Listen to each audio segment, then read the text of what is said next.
This story starts with world destruction, like many other manhwas.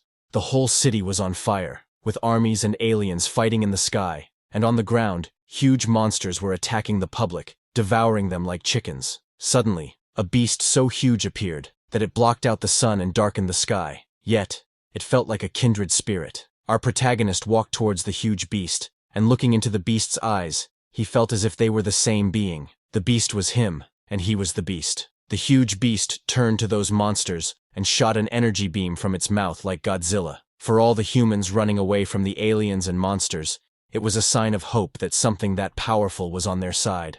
Our protagonist looked down on the world, knowing that the world would honor him as if he were a god. Now, he is the hope of humanity, who can control that huge beast. This all started a few months ago. It was reported on the news that on June 2nd, 2224, the zoo of Ning City was attacked by a snake more than 100 meters long. Experts have not been able to determine the species of the snake. Several citizens were able to film the appearance of a giant whale-like beast in the sky north of the city, which caused quite a stir. Lately, internationally wanted criminals have been on the loose in Ning City. The news was live on the television in a room where our protagonist was lying on a table covered in his blood. He was able to see himself lying unconscious. He was very confused because the body in front of his eyes was his own body. He didn't understand what was going on, and turned around to look in a mirror. He was shocked to see himself in the mirror because he had just turned into a sea iguana. Our protagonist's name is Chen Chu, a sophomore at the University of Ning. He has been renting a place outside the school since he doesn't like living in the dorms. He likes cold-blooded animals and is fascinated by their vibrant colors.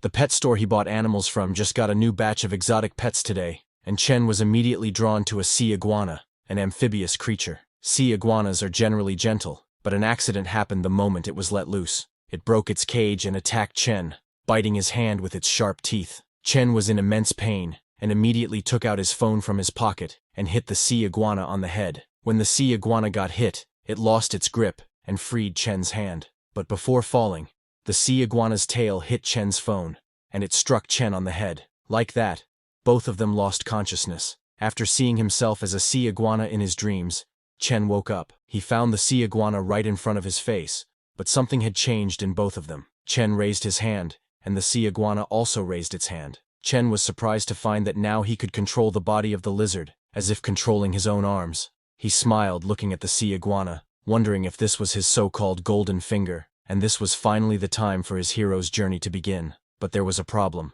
Chen didn't know what his iguana buddy could do. He wondered whether he should go on a live stream to show off how smart his lizard was, or sell freshly dug up abalone or sea cucumbers. Thinking about all that, Chen got disappointed. He guessed he wasn't meant to be a main character after all. When other people received cheats, they either became powerful villains ordained by fate, or transformed into a tree that grew into the god of the universe. And here he was, stuck with a little lizard. While he was thinking all this, both his and the iguana's stomachs growled together. Chen was very hungry, as he hadn't realized he had passed out for the entire day. Looking at the iguana, he wondered what sea iguanas eat. His sea iguana was very curious, and started climbing on Chen's hand. Seeing that, Chen thought since it's a lizard, it should be fine with meat. He took out a packed steak from his refrigerator, and, with his amazing cooking skills, made a delicious medium-rare steak. When the sea iguana saw Chen's cooked steak, its eyes lit up immediately. It started eating the steak happily. Seeing it eat like that, Chen smiled and said, "I knew it. Sea iguanas and lizards can both eat meat." Just as the sea iguana started eating the steak, suddenly a system notification popped up in front of Chen's eyes saying, "After eating, your clone received 5 evolution points, and your constitution has increased by 0.5. Chen was shocked by what this was, and before he could understand anything, suddenly the whole system status window popped up. It was Chen's status window. It showed that Chen was level 0. His constitution was 8.5, and his spirit was 12. He had the mind control talent, and he possessed external aura and chi perception traits, both at the beginner level with 0 out of 1000 experience. His skills were extremities boxing, beginner level with 48 points, stepping cloud jump, also beginner with 66 points, and springing leg, also beginner with 39 points. His first clone was the sea iguana. Its evolution had not started. It had 5 points, and needed 200 points for the first evolution. Chen was too shocked to see that status window. He wondered if this was what his actual cheat was. In the status window, what caught Chen's eyes were his skills. Looking at those skills, Chen remembered his past. In his childhood, His father used to teach him martial arts. He used to tell Chen that if he only practiced the form without understanding the foundation, he might have learned nothing. The root of his force is at his feet. It should start from his thighs and control his abdomen. These lessons lasted 10 to 12 hours a day, making Chen's little body very exhausting. But whenever Chen asked his father if he could take a break, his father immediately told him no, saying it was cowardly to give up halfway. From the beginning, Chen didn't want to be a coward, so he started practicing again, running as fast as he could, even when he tripped and fell on the ground or got injured. His father didn't help him, only telling him that no one else would help him when he grew up. Then, one day when Chen was 10 years old, his father handed him a box, telling Chen that it contained all their savings. He told Chen that he needed to take a very long trip, and that Chen would have to walk the rest of the journey himself. Chen was very sad that day. For the first time, Chen's father patted Chen's head and told him to remember that he could not neglect practicing martial arts, and when he was strong enough, he would be able to see the other side of the world. Chen was very sad and asked his dad how he was supposed to find him again. His father told Chen that when he became a grandmaster, but his father stopped before completing his sentence and told Chen that he might not be here anymore by then. Just like that, Chen's father left the house and closed the main door. Since then, his father has not returned. Chen got very emotional remembering his past. He looked at a picture of his father and mother, and was very sad because a decade had passed before he knew it. While Chen was lost in his thoughts, the sea iguana completely cleared his plate. Chen was amazed to see how fast this little guy eats. After the iguana finished, its body started shining in red. Chen looked closely at the iguana, and was confused if this was just him, or if the sea iguana had just grown longer. Chen immediately looked in his status window, and saw that the sea iguana's evolution points had increased to 15. Chen was a little surprised to see that the sea iguana had 15 points now after a meal. While he was understanding how his system works, something caught his eye. Chen saw himself in the mirror placed in his room. His body seemed very different from before. He immediately checked his body, and was very shocked to see his 8-pack abs. Chen's body wasn't this built before. He realized that the points the iguana received could even reflect on him. Chen looked at his iguana, wondering that since it could evolve for the first time if it got more points, perhaps it could even grow into the Behemoth from his dreams. Chen got very happy thinking that with the help of this system, he could become a real martial arts grandmaster. The next day at the marketplace, Chen bought 10 pounds of prime beef, no bones, and 20 pounds of pork, lean meat, also no bones, and asked the shopkeeper to pack all of it. He then used his phone to pay with the QR code. He put everything in the back of his car, thinking this should be enough to last for a few days. He then drove off from the marketplace. Without wasting any time, he directly returned to his apartment. Using his master chef skill, he made all kinds of dishes for the sea iguana to eat because, with that, he would be closer to becoming a martial arts master. Seeing those dishes, the sea iguana's mouth watered. In just a few seconds, the sea iguana finished all of the plates. Chen connected his mind with the sea iguana, and found out that in the sea iguana's palate, pork didn't taste as good as beef. He then disconnected the control, and woke up. With just a few minutes of connection, he felt tired. While stretching, he said, "The beef could use a bit more cumin. I'll make sure to add more next time." After the meal, the sea iguana took a nap while wearing sunglasses. On the other hand, Chen went to the martial arts room to train. With all his force, he punched the punching bag. His punch was so strong that it completely changed the punching bag's shape. A system notification came telling Chen that after his hard work training, his extremities boxing experience had increased by 5 points. Chen was happy because not only had his constitution improved, but his training progress was faster than before. 2 days passed like this. Chen was still training, having destroyed 2 punching bags in these 2 days, and the current one he was using didn't look that great. After training for that long, he was a little exhausted. This feeling of getting stronger just by working hard at training is amazing. Before ending this section, Chen again jumped to the punching bag. He kicked the punching bag with all his power, and his kick was so strong that the chains holding the punching bag broke, sending it flying. After just 3 days of training, Chen's attributes had increased significantly. His extremities boxing skill upgraded to an intermediate level, and his stepping cloud jump and springing leg skills also increased in power. Not only that, the sea iguana's evolution points also increased to 195. It now only needed 5 points to evolve for the first time. Looking at his status window, Chen said, "From the perspective of traditional martial arts, right now, I should have reached the peak of the Ming realm." Chen remembered his father telling him that the realms of martial arts are divided into Ming, Dark, and Transformation. The peak of the Ming realm makes one a top-notch fighter, capable of taking on 10 opponents alone. The Dark Realm makes one a first-rate expert, able to fight 100 at once, but they are usually hidden within legendary families. The Transformation Realm allows one to take on 1,000. They're the Grandmasters recorded in history, rare in modern times. The Transformation Realm represents an unbreakable body, only described in ancient texts. At that time, Chen was very amazed, and asked his father which realm he was in. Chen's father told him that he once briefly reached the Dark Realm, but his expression darkened, remembering what happened after that. Little Chen didn't understand his father's emotions. He was very amazed by his father reaching the Dark Realm, and asked him if he was from one of those legendary families too. Chen's father was shocked by little Chen's question. He took a deep breath and told Chen that he was just from Luotuan. In the present, it's already afternoon. When Chen comes out of the martial arts room, he finds his sea iguana lying on the sofa. He was surprised to see the sea iguana, which had grown so much already in just 3 days. The sea iguana only needed 5 more points to evolve. Looking at it, Chen said, "One more meal, and you will be ready to evolve. Let's hope it won't be disappointing." He again made many dishes, and gave them to the sea iguana. As the sea iguana started eating, its evolution points began to increase. The evolution points reached 199. It was almost ready to evolve. Chen connected himself to the sea iguana, because he couldn't wait to see how this little guy changes. When the evolution points reached 200, a system notification came telling Chen that his clone, the sea iguana, had met the evolution requirements, and evolution would now begin. Just as that notification came, a lightning-like pain ran through the sea iguana's left hand. It was too painful, and Chen, who was connected to the sea iguana, also felt that pain in his left hand. Both Chen and the sea iguana fell to the ground because of the pain. Spikes grew on the sea iguana's back, its body grew, and scales appeared all over its body. The sea iguana was in so much pain because of the changes in its body that it ran wild in the room, destroying everything in its way. After a few minutes, the pain of the transformation slowed down. Chen was still lying on the ground and was very shocked. He hadn't thought that evolution would hurt this much. Suddenly, he heard some noises from his side and took a look. It was the sea iguana, which had now grown to the size of a crocodile. Chen was impressed seeing its size and decided to see how strong his sea iguana was after evolving.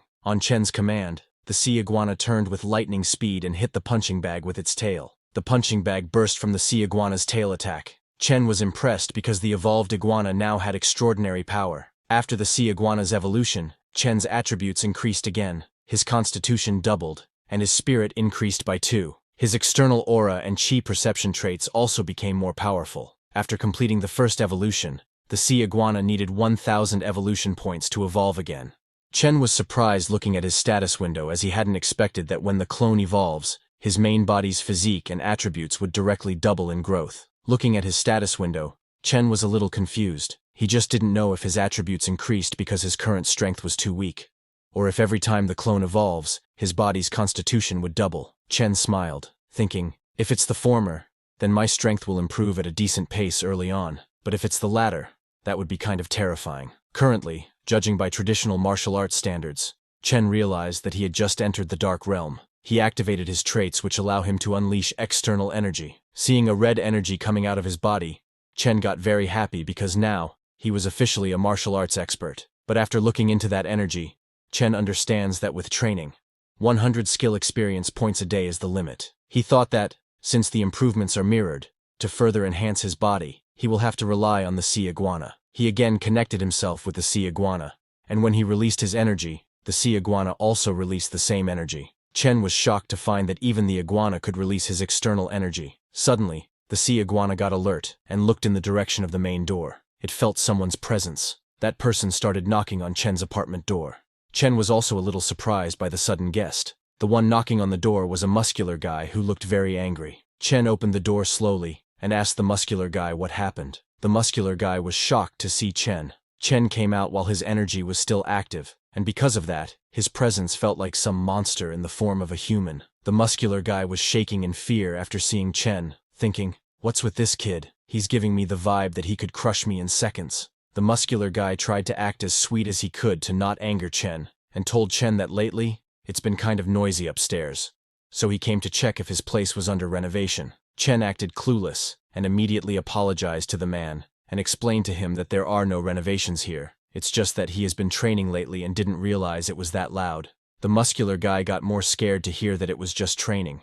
wondering whose training feels like an earthquake. He tried to take a sneak peek into Chen's apartment and saw that everything inside Chen's apartment was destroyed. It looked like an earthquake had happened inside. The muscular guy was too scared seeing all that. He realized that if he said something to Chen, it would not go well. He immediately turned around and said, "It's fine, no big deal." While leaving, he asked Chen if he could change his training methods a bit, like maybe something quieter. Chen apologized again and told the man that it was no problem. He would adjust his training methods from now on. The scared muscular guy thanked Chen and immediately went into the elevator to escape from there. After he left, Chen's sea iguana came out, which had been hiding on Chen's command. After checking that everything was okay and that the muscular guy hadn't found out about the sea iguana, Chen closed the door. Looking at his sea iguana's size, he realized that the sea iguana clone was too large and it was no longer suitable to keep indoors. He decided that it was about time to release the sea iguana clone into the sea. He took the sea iguana in his car and drove off to the nearest beach.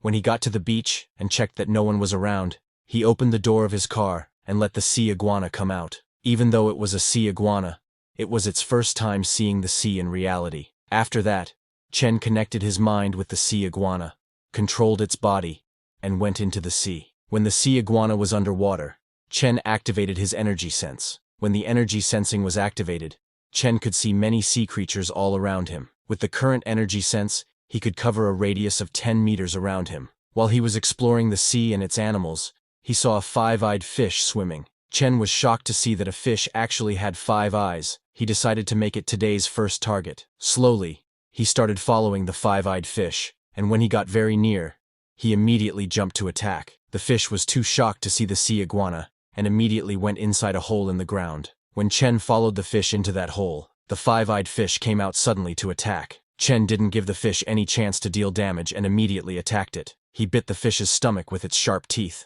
After killing the fish, the sea iguana ate it. A system notification came telling Chen that after eating the mutated fish, his clone gained 10 evolution points. Chen's physique also increased by 1. Chen was surprised to see 10 evolution points because after evolving, eating normal food only provides 1 evolution point per meal, but mutated fish can actually give 10 points. Chen thought that with these kinds of mutated creatures appearing in the ocean, and considering the recent news, it seems like the world is far from peaceful. While roaming around, Chen noticed a mutated fish with 10 eyes and hunted it down. He killed that fish with its sharp teeth and devoured it, gaining more evolution points. After a few hours, Chen got a system notice that his clone had already reached the daily cap of 100 evolution points, and he could not gain more today. Chen was amazed to see that to human eyes, the ocean at night is cold and pitch black. But through the sea iguana clone's eyes, Chen saw that the underwater world is colorful and vibrant. As an amphibian,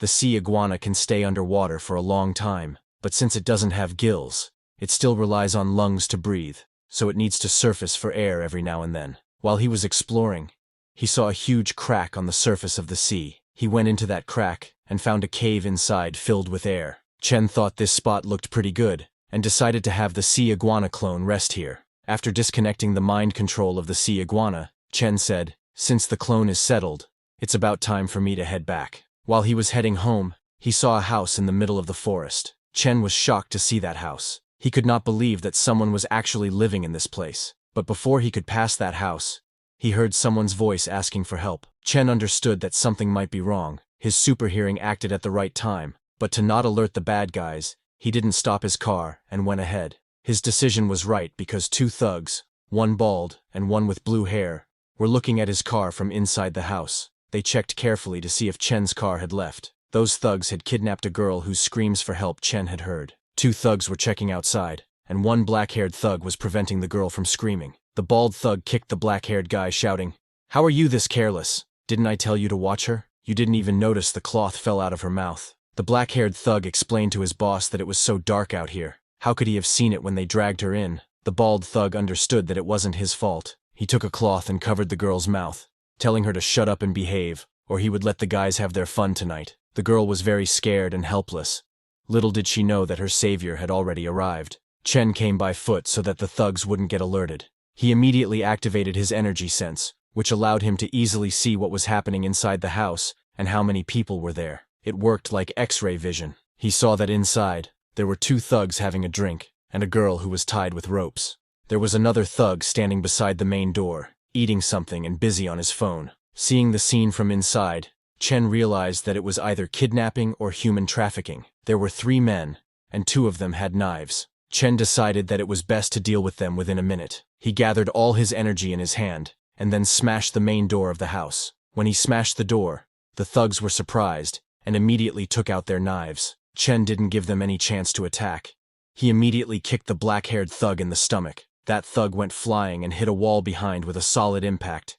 Shouting, "You piece of shit!" The bald thug jumped to attack Chen from behind, but Chen turned around with lightning speed and hit that thug on the chest with his elbow. Chen's attack broke that thug's ribs, sending him flying. But then the third blue-haired thug appeared and caught the bald thug from falling. He told the bald thug to take a breath, then came forward and took a martial arts technique pose, announcing his move as Yue Wang Fist. His name was Ning Fu, and he asked Chen for his move. Chen also took the pose of the martial arts technique his father taught him, announcing it as Luo Tuan 8 Extremities Boxing.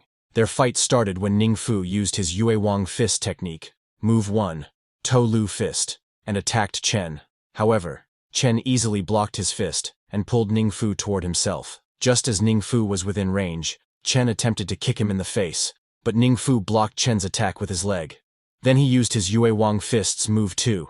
2 horses joined Tang and punched Chen in the face with full power. His punch landed perfectly, making Chen realize that Ning Fu was an expert. Chen was falling but managed to balance himself and stop. Now Ning Fu was in his range. Ning Fu was surprised to see Chen still standing. Before he could react, Chen turned around with lightning speed and used his 8 Extremities Boxing's Iron Mountain Slam technique, slamming Ning Fu with his shoulder. Chen's attack was so powerful that Ning Fu went flying and hit the ground with a solid impact. Ning Fu was on the ground but smiled, thinking this was getting interesting. He stood up and told Chen he didn't expect that. After coming down the mountain, he would meet a real disciple of Luo Tuan 8 Extremities. Ning Fu admitted that the Iron Mountain Slam, an ultimate move of 8 extremities, deserved its reputation. But Chen told him it was a shame though. Confused, Ning Fu asked him what he meant by a shame. Chen walked towards Ning Fu and told him that he didn't expect to see a thug being halfway decent with Yue Wang Fist. What a shame that the disciple of Yue Wang Fist has gone on a crooked path, Chen said. Hearing that, Ning Fu started smiling. While standing, he said, "What are you so high and mighty for? You're just a student who doesn't know any better. I only understood after I left the mountain." He suddenly jumped to attack Chen, shouting, "In this world, if you want to get ahead, you have to do whatever it takes." Ning Fu abandoned his martial arts techniques and used his fingers to attack Chen's eyes. Chen was surprised but reacted in time and kicked Ning Fu in the face, sending him flying. Ning Fu went flying and fell on his face. After the battlefield, Chen's adrenaline went down, and he fell to the ground. Chen admitted that the battle between martial artists is truly dangerous. The pressure he felt from Ning Fu was way more than that of dozens of strong muscle men. Looking at his fist, Chen thought, "Too bad that my control over my strength is still inadequate. Things don't bode well for these 3 people. They all got serious injuries." Chen decided to practice mastering control over his strength somehow. After seeing all the kidnappers defeated, the girl started making sounds to call Chen. Chen went and freed her from the ropes. The girl was so scared she immediately hugged Chen. Chen comforted her, saying, "It's all right now. Don't be scared." The girl, while crying, thanked Chen for his help. After the girl calmed down a little, Chen gave her a phone and told her that she could call the police after he left. Chen told her if the police asked her about him, she could tell them she didn't get a good look at him and didn't know who he was. The girl he saved was very pretty. She nodded and told Chen that she wouldn't tell the police. Then, 10 minutes later, the police arrived at the scene. They surrounded the whole place, and officers entered inside, telling the thugs to not move and put their hands in the air. But those officers were shocked to see inside. They saw that all the thugs were already lying on the ground, and only the girl was standing there. The scene then shifts to police headquarters. Security agency police officer Guan Qing comes to her deputy chief's office with the information he requested. She told the deputy chief that they were able to see clear footprints on the broken door. Based on the depth and the way the door axle broke off, someone kicked the door open from the front, sending the door flying about 3 meters away, so the force used was at least 1,000 kilograms. She took out all the photos from the scene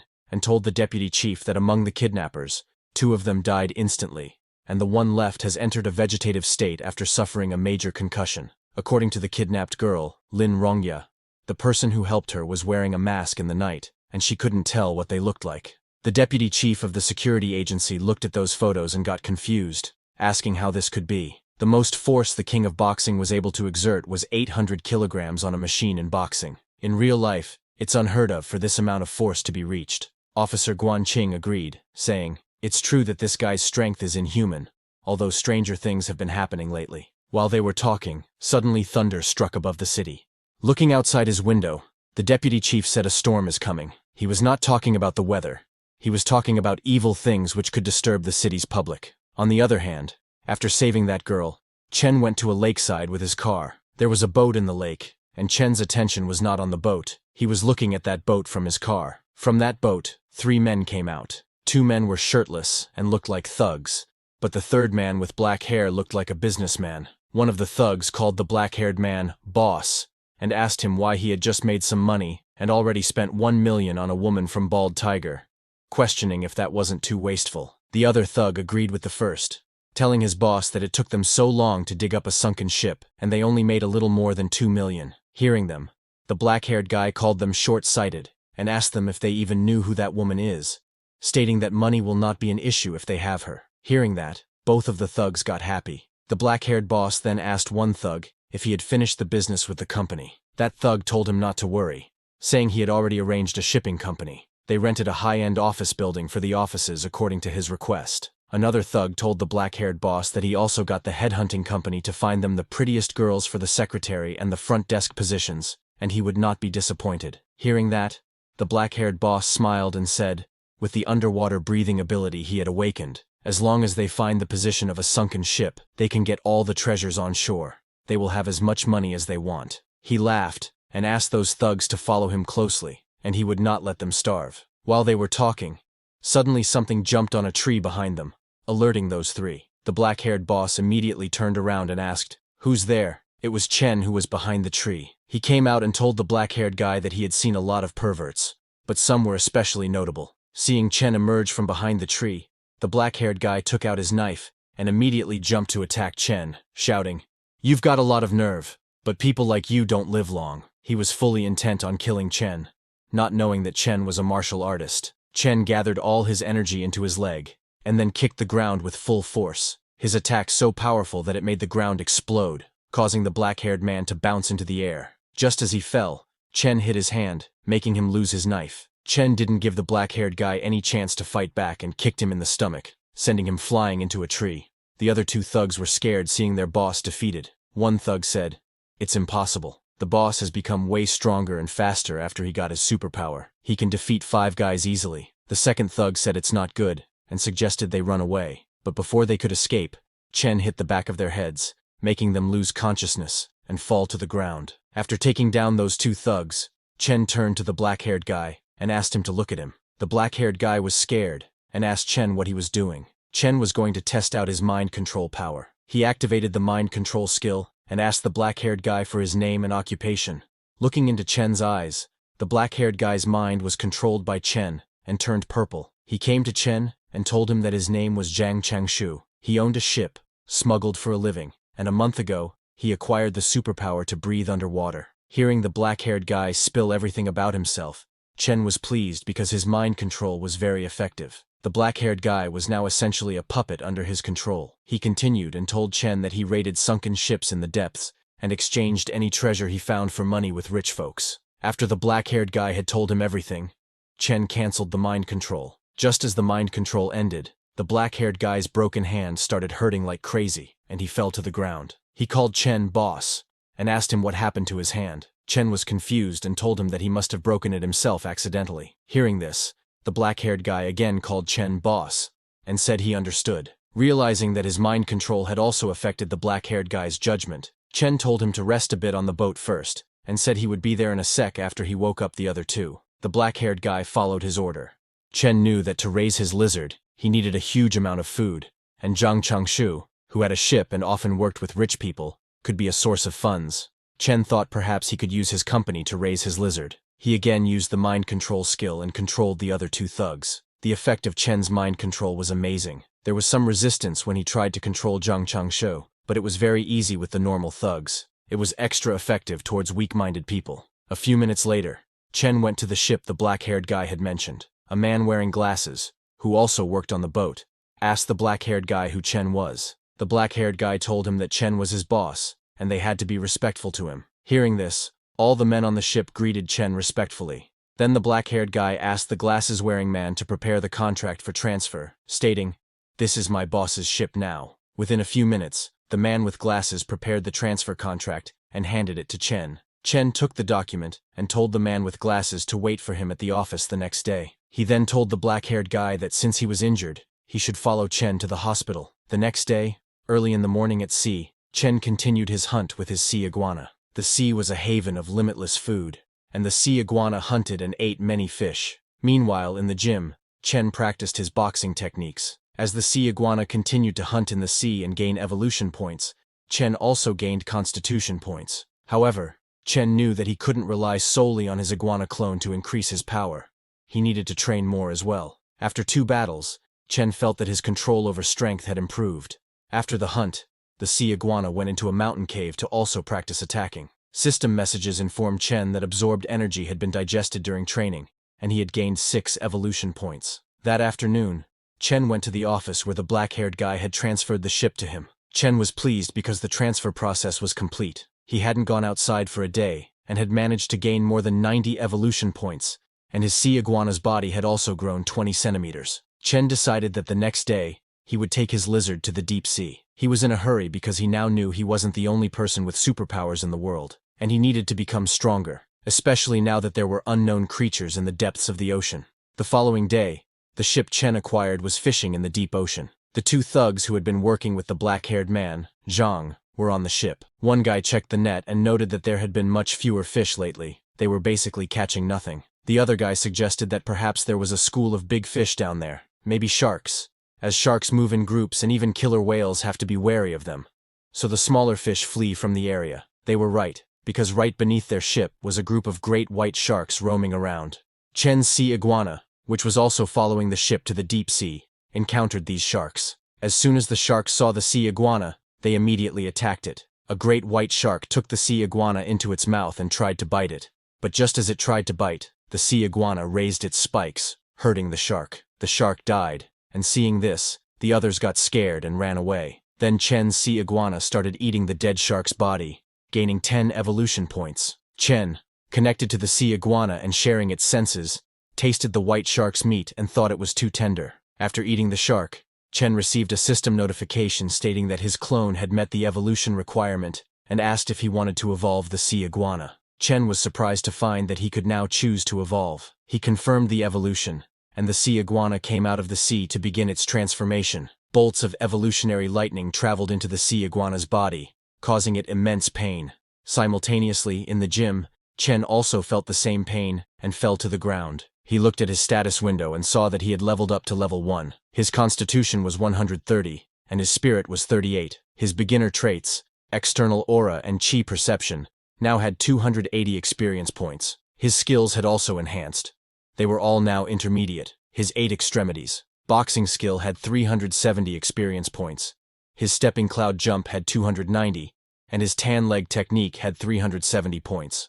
Chen's clone had evolved into a scale-armored spiny lizard, a newborn ferocious beast, trying to evolve into a ferocious beast lord. It had evolved twice, and needed 5,000 points for the next evolution. It also acquired an ability named Water Affinity. Chen's body had become more muscular. He was happy because he had made a breakthrough, and his constitution was 13 times that of a normal person, reaching a level equivalent to great success in the dark realm in ancient martial arts. However, looking at his status window, Chen was slightly disappointed that his constitution hadn't doubled even after evolution, but this confirmed that it had doubled the last time, because his base stat was low. He looked into the sea iguana's details, and noticed that it now had water affinity, but he didn't know anything about it, and wondered what it meant to have water affinity. Chen then connected himself to the sea iguana, and was surprised to see its body size. The sea iguana's body had become much larger, its bone density a few times more than before, and its weight had reached 4 to 5 tons. Its power had doubled,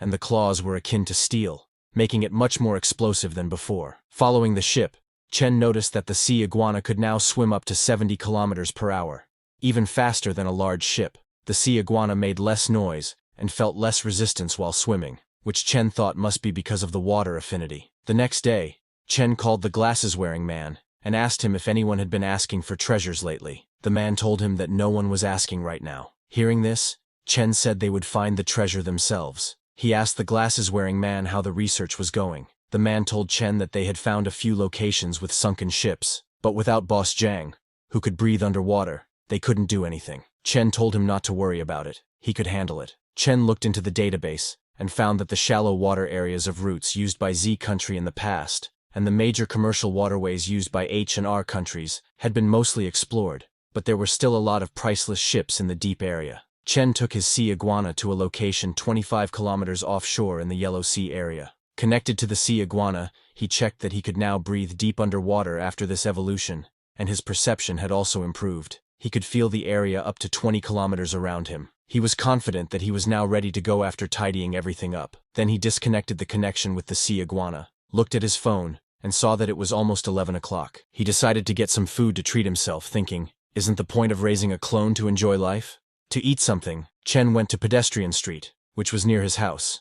The meal was nice, but Chen was surprised to find that just one meal cost over 3,000. His savings were only 20,000. But he was not worried because he would soon take over Boss Zhang's company, so at least he got a taste of what it feels like to be rich. While returning home, he noticed something alarming. He saw a girl lying unconscious on the ground, and two men checking her. The scene didn't look right to Chen. As a righteous man of society, Chen raised his voice and asked them what they were looking at. Chen was confident because he knew that with his growing strength and his passion for martial arts awakening, as long as there was no real danger, he didn't mind stepping in. Seeing Chen step in, the thugs became very angry. One thug, in anger, asked Chen what he had just said. Another thug took out a knife and shouted, "Kid, get lost now, and I'll pretend I didn't see you." Chen didn't really want to fight them, and just wanted to scare them. He released his aura from his body. Chen's aura formed a beast form and looked at those thugs. Although it was not visible to human eyes, humans could feel its pressure. Both of the thugs got scared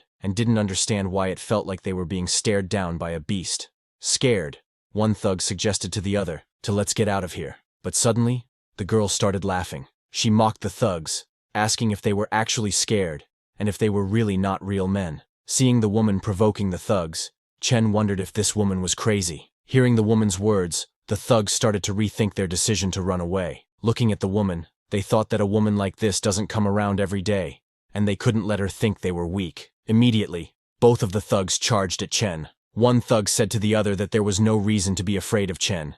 He's just one guy. The other thug agreed, saying, "Yeah, let's get him. This guy's way too cocky." Chen was at a loss for words, seeing them charging at him. Everything was already resolved, but because of the girl, a fight ultimately broke out. Left with no choice, Chen got into his martial arts pose, and when the thugs were within his reach, he kicked them in the stomach, sending them flying. Chen barely used 10% of his strength.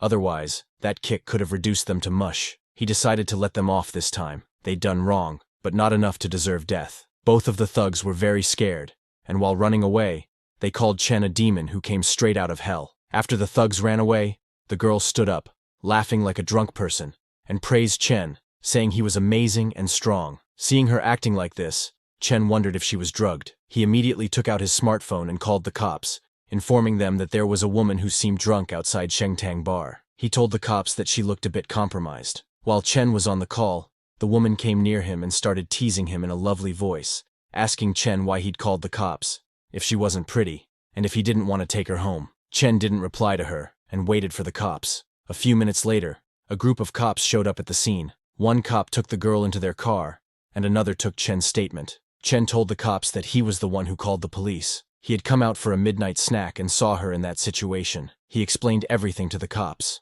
After taking the statement, the cops left with the girl. Finally, after dealing with that, it was time for Chen to control the giant lizard and look for the sunken ship. Chen controlled the giant lizard and took it to check out the location that Glasses Guy had sent him. The information was accurate, and there really was a sunken ship there. Chen activated his energy sensing ability, but right now, his energy sense could only reach about 20 meters. Even with just that, after a few minutes of searching, he found a jackpot.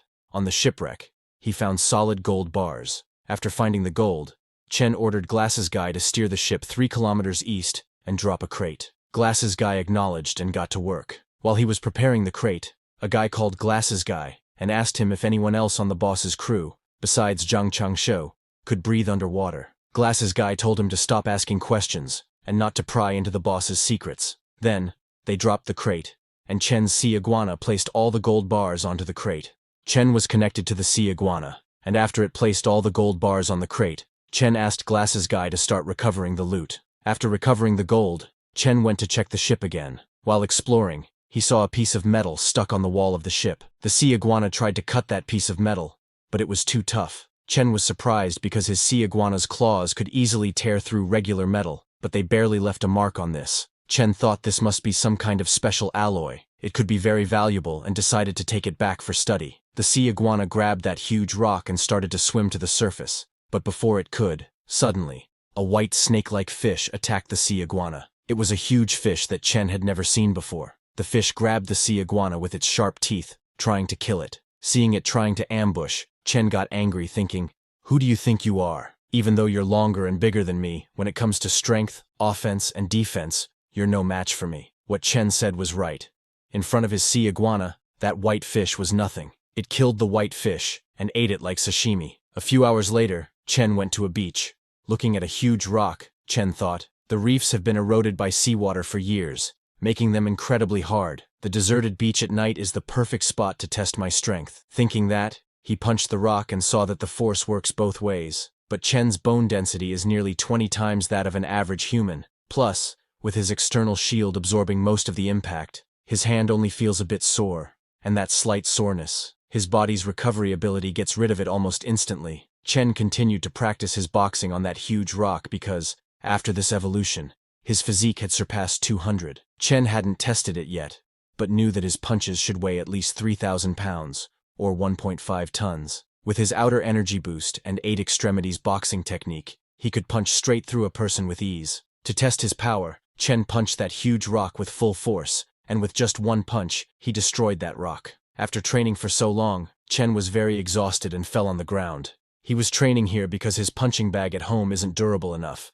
and he can't train at the park either. With modern technology, if someone recorded him and uploaded it online, it'd be a huge problem if people found out he is extraordinary. It would only bring trouble, and so only on this empty beach can he train freely. Chen looked at his hands, and they were already healed. He could hardly believe how insane his recovery ability is. He stopped for less than a minute, and the scrapes on his hands were already healed. While he was busy checking his healing ability, the sea iguana returned to him with that piece of metal. Chen checked the metal, and saw that this irregular black ore shines with a metallic luster, but doesn't seem particularly special at first glance. When he tried to pick the metal up, he was surprised because the metal chunk weighs close to 200 pounds.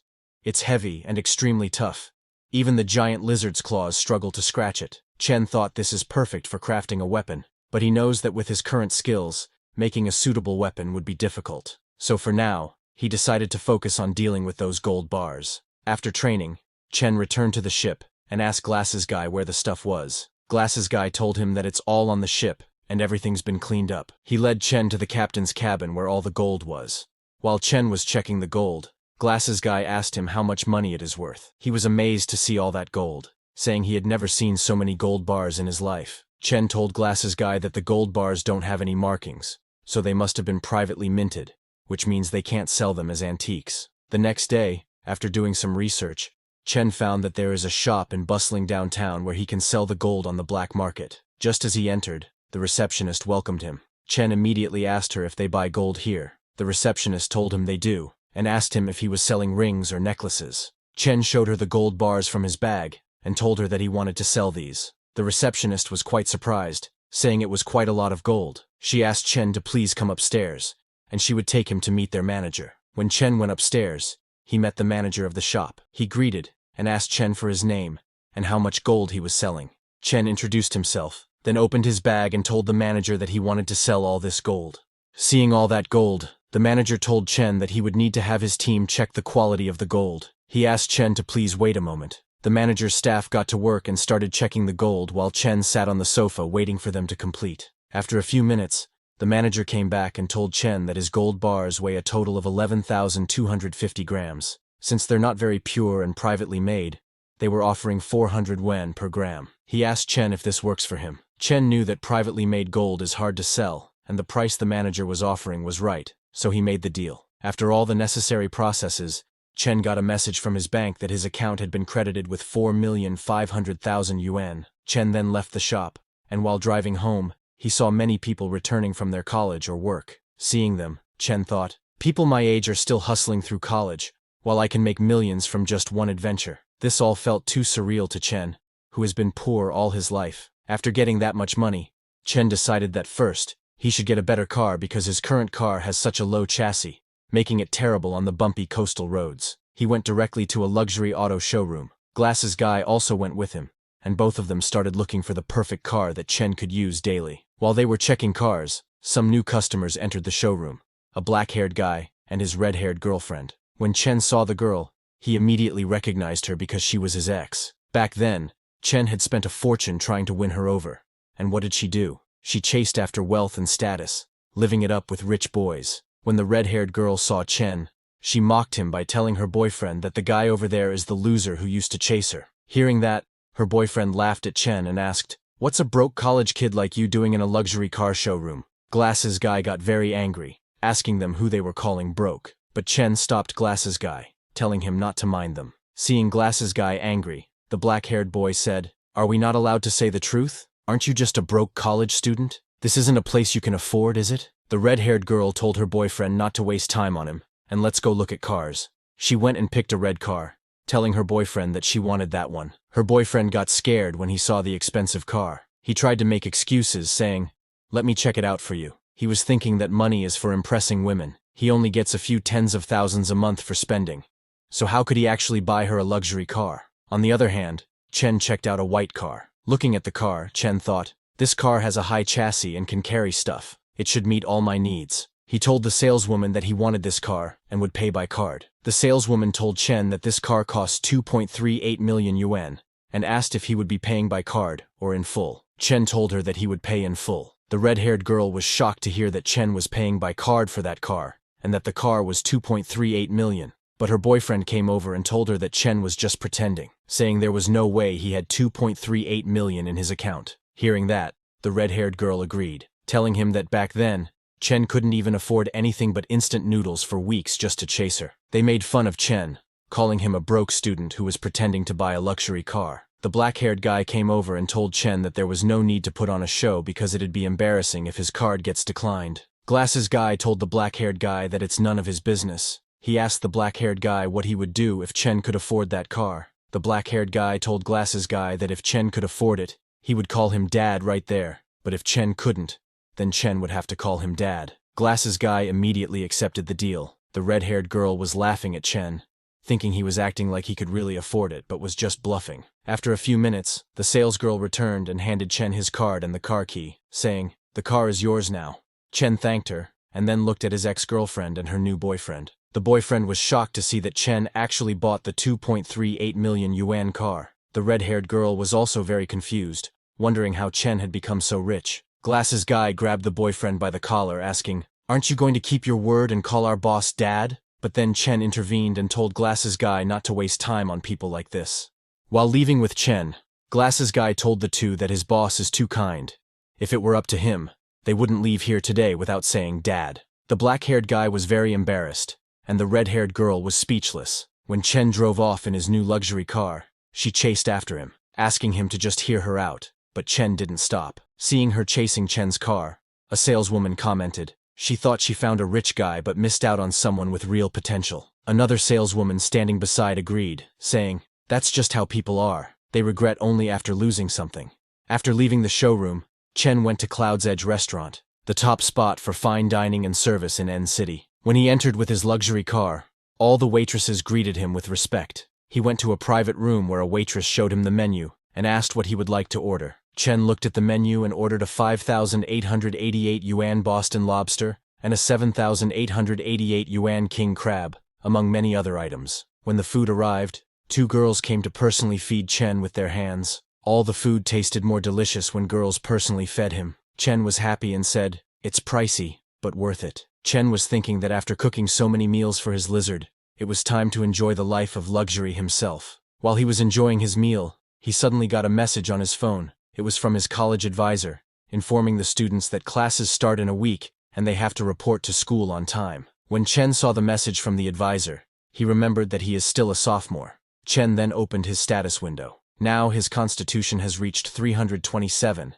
and his spirit is 49. He still has only one talent: mind control. His traits, external aura and chi perceptions experience points have also increased. His skills, 8 extremities, boxing, stepping cloud jump, and tan leg techniques power has increased too. His companion, armored spiked lizard's evolution points have reached 2,160, which needed 5,000 points to evolve a third time. Looking at the status window, Chen understands that once classes start, he will have less time, so he needs to earn more money fast to help his little lizard break through to the Shadow Realm. A few days later in the deep sea, swordfish, known as the fastest swimmers among fish, can reach speeds of up to 60 miles per hour, which is about 90 kilometers per hour. But right now, Chen's sea iguana is even faster than that. After racing with the swordfish, the sea iguana eats some delicious sailfish. Chen decides that once he is full, he will resume his treasure hunting. Just as he eats the sailfish, he gains 10 evolution points. Chen then gets back to treasure hunting. While searching, he finds out that by spreading out his senses, he can roughly detect things dozens of kilometers away. Unfortunately, even after scanning the seabed, he hasn't found any shipwrecks. Chen is disappointed because a few days have gone by with no results. He is seeing that the world is starting to change in strange ways. This makes him wonder if there are any secret supernatural organizations run by the government. Chen thinks that now that he has these abilities, he needs to be even more cautious in his actions. The next day, Chen went to a high-end office building in N City, after Zhang Changshu transferred the company. He hadn't visited it even once. Chen was impressed because this building is in the busiest area of N City. Zhang Changshu really went all out to make the company look good. Chen's new office name is Tianlin Marine Industries. Chen entered the building with a guy wearing glasses. The receptionist Nixin greeted the glasses guy as she didn't recognize Chen. The glasses guy asked Xiaoning to call everyone to the boss's office. Then, a few minutes later, all the girls working gathered in Chen's office. The glasses guy pointed at Chen and told all the girls that he is their company's boss, Mr. Chen. All the girls were very amazed to see their new boss, who is young, handsome, and super rich. Then the glasses guy started introducing people to Chen, pointing at Nixin.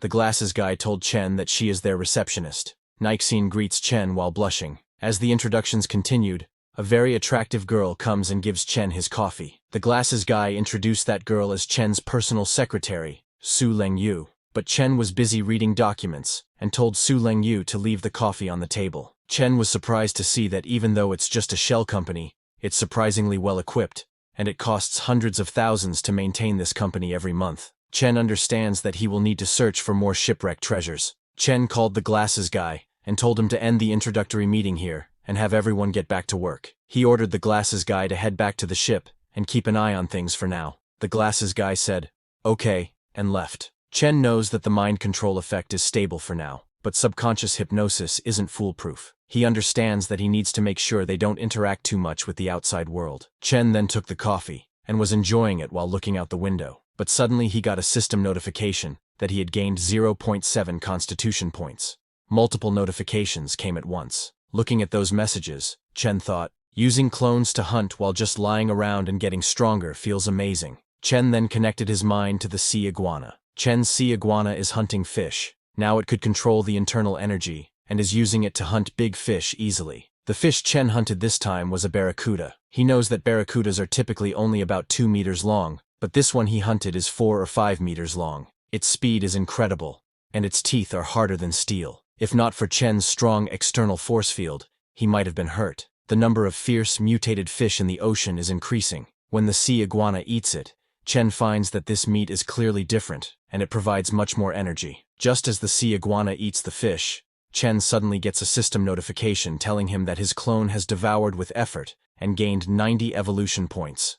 Chen also gains 9 constitution points. As that message comes, Chen's internal energy activates itself, and his body becomes more muscular. Chen feels that something's off. He realizes that this fish definitely has something unusual about it. Now, his muscles and bones are enhancing, and the increase is 10 times what it used to be. After seeing its effect, Chen looks for that fish, but it's a shame that in such a vast ocean, that mutated fish seems to be the only one of its kind. On the other hand, at Tianlin Marine Industries office, receptionist Nixin asks Su Lengyu if she thinks the boss has a significant other. Su Lengyu smiles and asks Nixin why she is asking, and if she is planning to make a move on him.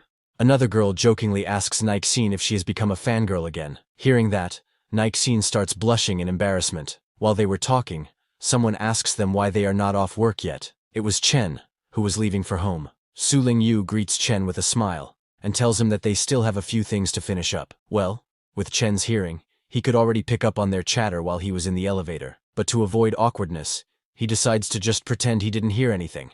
Chen smiled and told them that since everyone's working so hard, dinner's on him tonight. Hearing that, everyone gets very happy. Chen and all the girls went to Cloud's restaurant. Nixine was very impressed, seeing Chen's luxury vehicle worth over 2 million. All the girls were amazed to see such a lavish restaurant. A waitress comes to take their order. Chen ordered the food, and its total came to 50,000. Chen just swiped his card and paid for the food. All the girls were shocked to see Chen making a 50,000 payment as if it's nothing. They all wondered which rich family their boss is from, as he is just throwing money around. They all thought that if they follow a boss like this, there's definitely a bright future ahead for them. Chen told the girls that he has something to handle tonight, so after dinner, he will get them all a ride back. All the girls thanked him, and they enjoyed the food together. Then, after driving all the girls home, Chen went to a deserted rocky shore. The sea breeze was so soothing that it lifted Chen's spirits. He started practicing his boxing on the rocks. He hasn't stopped training during this time, and his physique is now over 20 times that of an average person.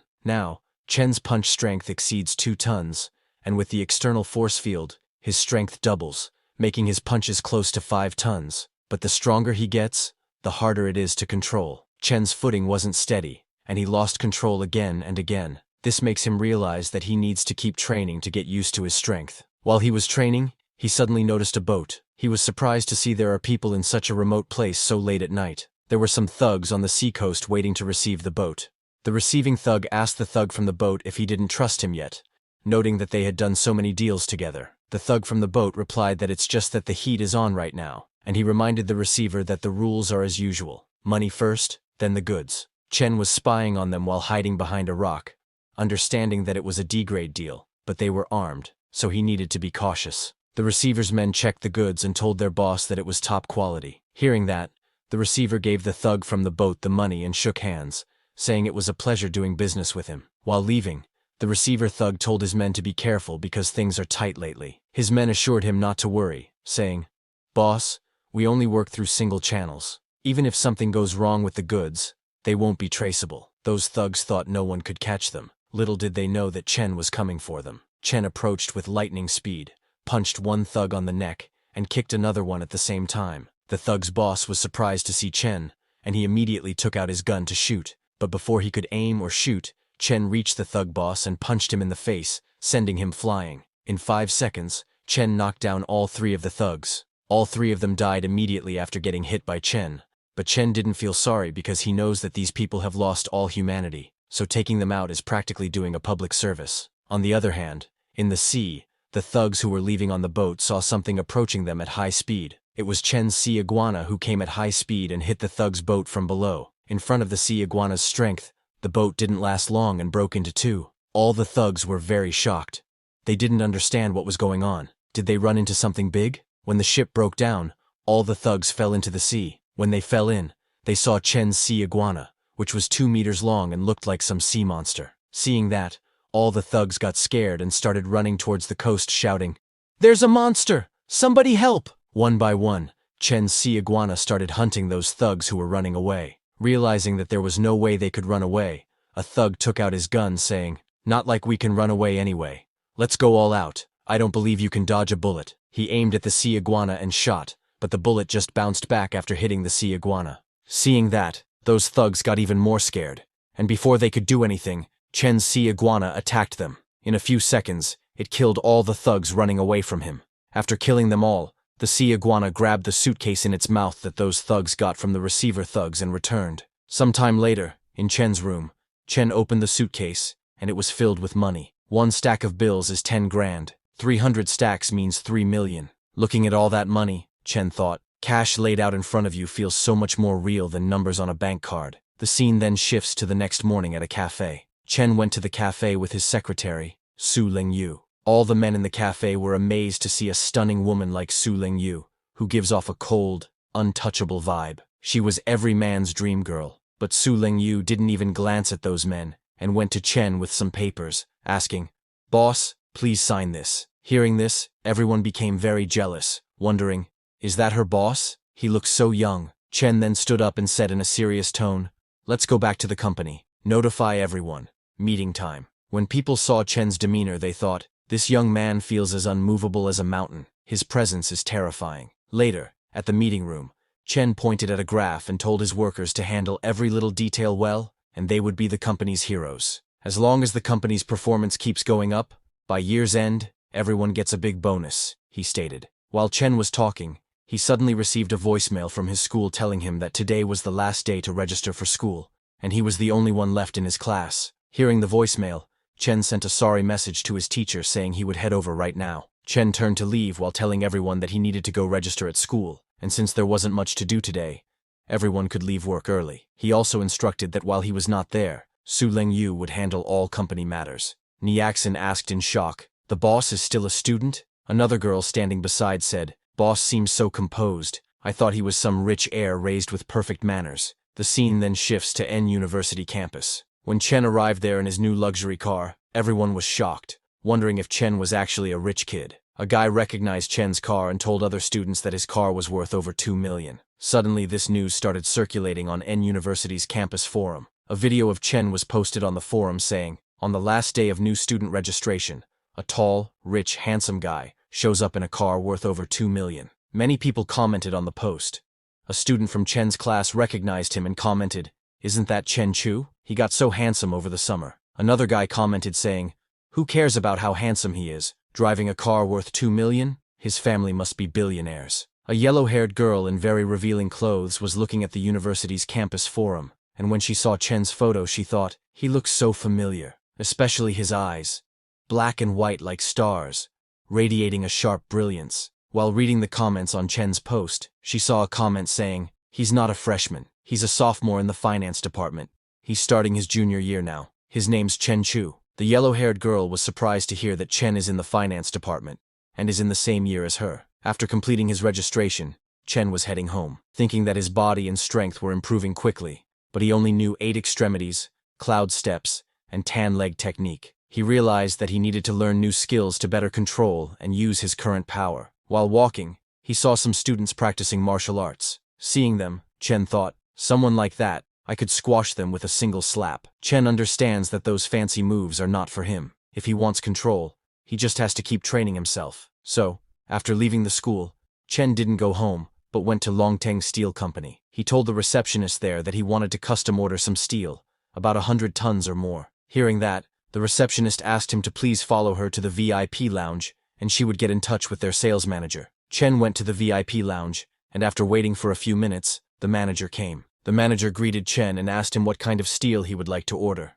Chen told the manager that he wanted a steel pillar, 2 meters in diameter and 5 meters tall, and a few steel blocks, weighing 1, 5, 10, and 20 tons each. Hearing that, the manager calculated and told Chen that based on his requirements, the total weight was about 200 tons, and the estimated cost was around 700,000, but the final price would depend on the finished product. Chen told the manager that it was fine, and asked him to proceed with signing the contract. The scene then shifts to the next morning, at Zhang Changshuo's makeshift dock. The glasses guy showed Chen a large building, and told him that this whole area was Chen's warehouse. Seeing that, Chen praised the glasses guy, and told him to head back, as he wanted to look around by himself. Glasses guy said yes, and left. Then, while Chen was looking around, he suddenly got a notification saying his clone had gained 8 evolution points through diligent eating, resulting in 0.8 constitution points. Seeing those messages, Chen thought that there are stages like Ming,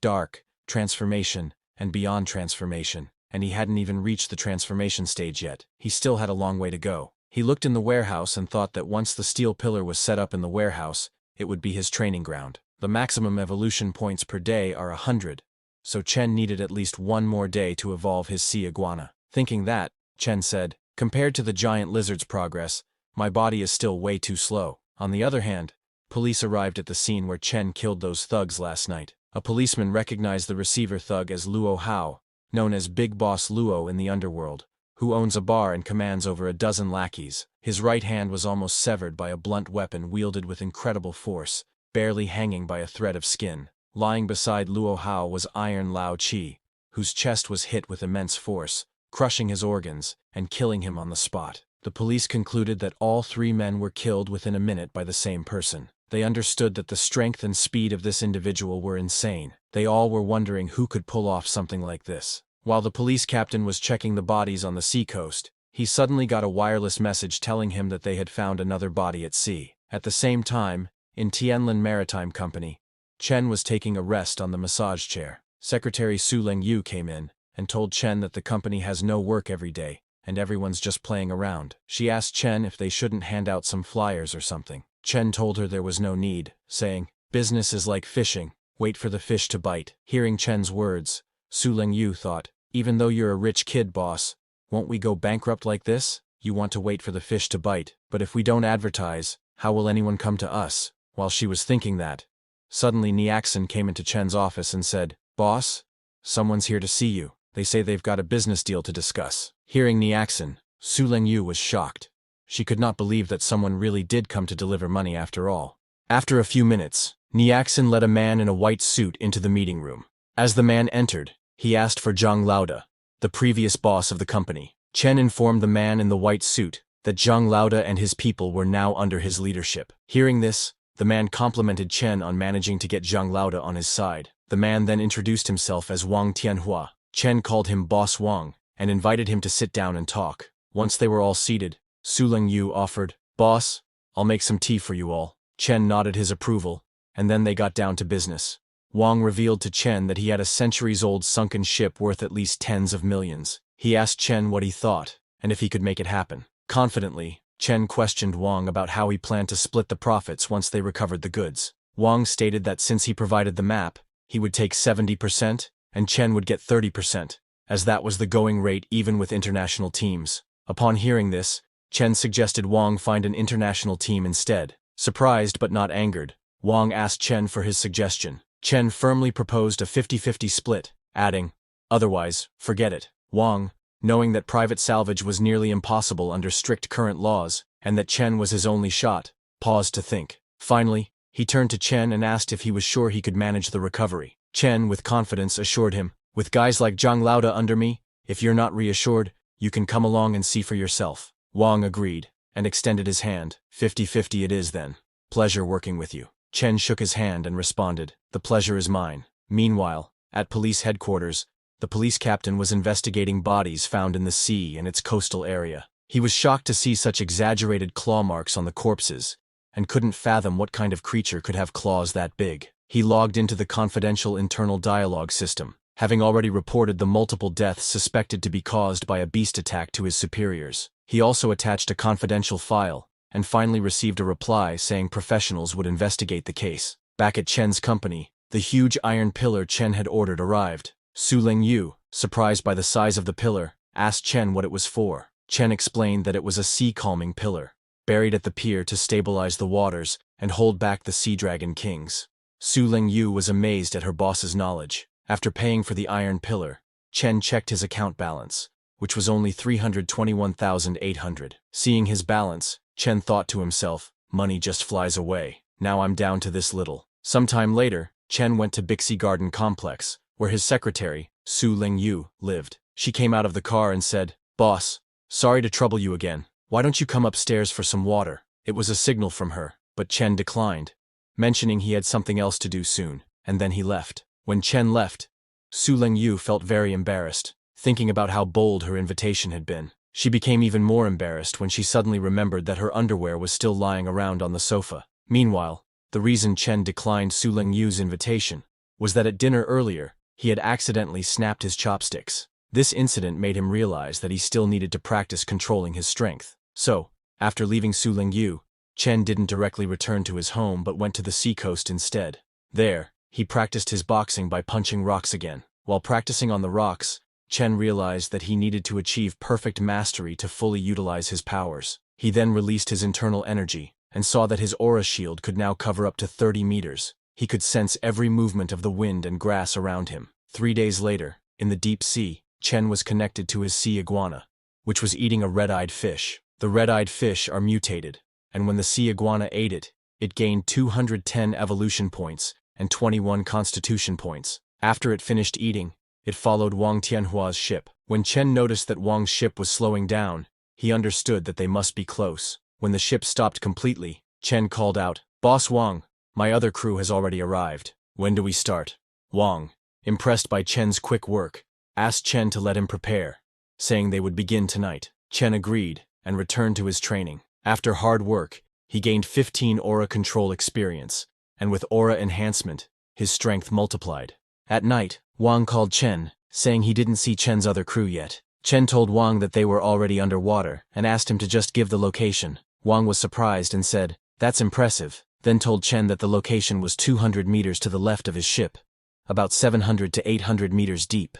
After hearing the location, Chen connected himself with the sea iguana and went to that location. But in that depth, even with the sea iguana's constitution, the water pressure made Chen uncomfortable. Upon arrival at the location, he saw that there was nothing there. Chen called Wang and told him, 800 meters deep, within a 200-meter radius, and there's nothing. Wang was surprised to hear that Chen had already searched the area, as it was just too fast. Wang could not understand how it was possible that Chen scanned 700 to 800 meters deep in just 20 minutes. Wang's secretary checked on his laptop and told Wang that after hundreds of years, the location had likely shifted. He told his boss to try moving about a kilometer east. Wang apologized and asked Chen if he could check about a kilometer east. Upon hearing that, Chen led his sea iguana to the new location. When he reached the new location, Chen activated his external energy and scanned the whole area. This new location was correct. There really was a centuries-old sunken ship. Chen smiled, seeing the ship because he was going to get rich. He loaded the loot from that ship onto the ladder, and Wang's men pulled it out. Wang's secretary checked and told Wang that 8 pieces were broken and 3 were intact, estimating the value at about 30 million, but if sold privately, they could get another 20 million. Wang, who was on the call with Chen, smiled hearing that and said, "Did you hear that, buddy? That's about the situation." Chen told Wang that the rest was up to him. He just needed to collect the money. Then, a few days later, Wang returned with the money. He told Chen that the loot totaled over 23 million. They each got 11.5 million. He asked Chen to count it if he would like. Chen told him there was no need. He trusted him. Hearing that, Wang laughed, calling Chen a straightforward guy. He told Chen that they would contact him next time they had info on a sunken ship. Looking at all that money, Chen thought, now my money problem is solved, but my strength is still too weak. I need to train to the point where sniper bullets and grenades won't affect me before I can try riskier moves. The next day at Tianlan Marine Industries, when Chen arrived at the office, Niaxin told him that someone had submitted a resume yesterday. They claimed they could bring 200 fishing enthusiasts every month for a 50,000 monthly salary. Chen asked to see it, and Niaxin handed him the resume highlights. Chen saw that the new guy was a member of the Fishing Association and knew many insiders in the field. When Chen saw that, he immediately realized it was a scam and told Niaxin to reject it because he was a scammer. Niaxin then asked him why he hadn't been to the office these past few days. Chen told her that he had a big project and made a few million casually. Hearing that, Niaxin was amazed and said, "Boss, you're amazing." Chen smiled and reminded Niaxin that he had said he would treat all of them after this project, so tonight, he would take her to Yunshang Tianwai to relax. Hearing that, Niaxin jumped in happiness. Another girl standing behind thought, "Working here is awesome. Easy work, good pay, and the boss always treats us. Not like my friend's company, where the manager even tried to hit on her." She wondered if she would agree or not if the boss tried to hit on her. That night, Chen took all of them to Yunshang Tianwai restaurant. While eating, Niaxin told Chen she didn't know sea fishing was so profitable. Just a few days of fishing trips, and it's millions. Chen told her that he got lucky and caught a bluefin tuna, one fish worth hundreds of thousands. While Chen was relaxing with the girls, a man approached him and asked if he was Mr. Chen, the owner of Tianlan Marine Industries. The man greeted Chen and introduced himself as Li Tianrui, the deputy general manager of Tianhong Group, and also a friend of Wang Tianhua. Chen was a little surprised by his sudden approach. Manager Li said that he wanted to go fishing in the sea, and asked Chen if he was interested in cooperating. Chen told Manager Li that as long as it's profitable, he is interested. He asked Manager Li to come to his company tomorrow, and they would talk there. Su Lingyu gave Manager Li a card, saying, "This is our boss's business card." Manager Li took the card and told Chen that he would see them tomorrow. Looking at Manager Li, a girl commented that she didn't expect him to be so young. Niaxin asked her if this group is really big. That girl told Niaxin that their chairman is worth tens of billions, even richer than the richest man in N City.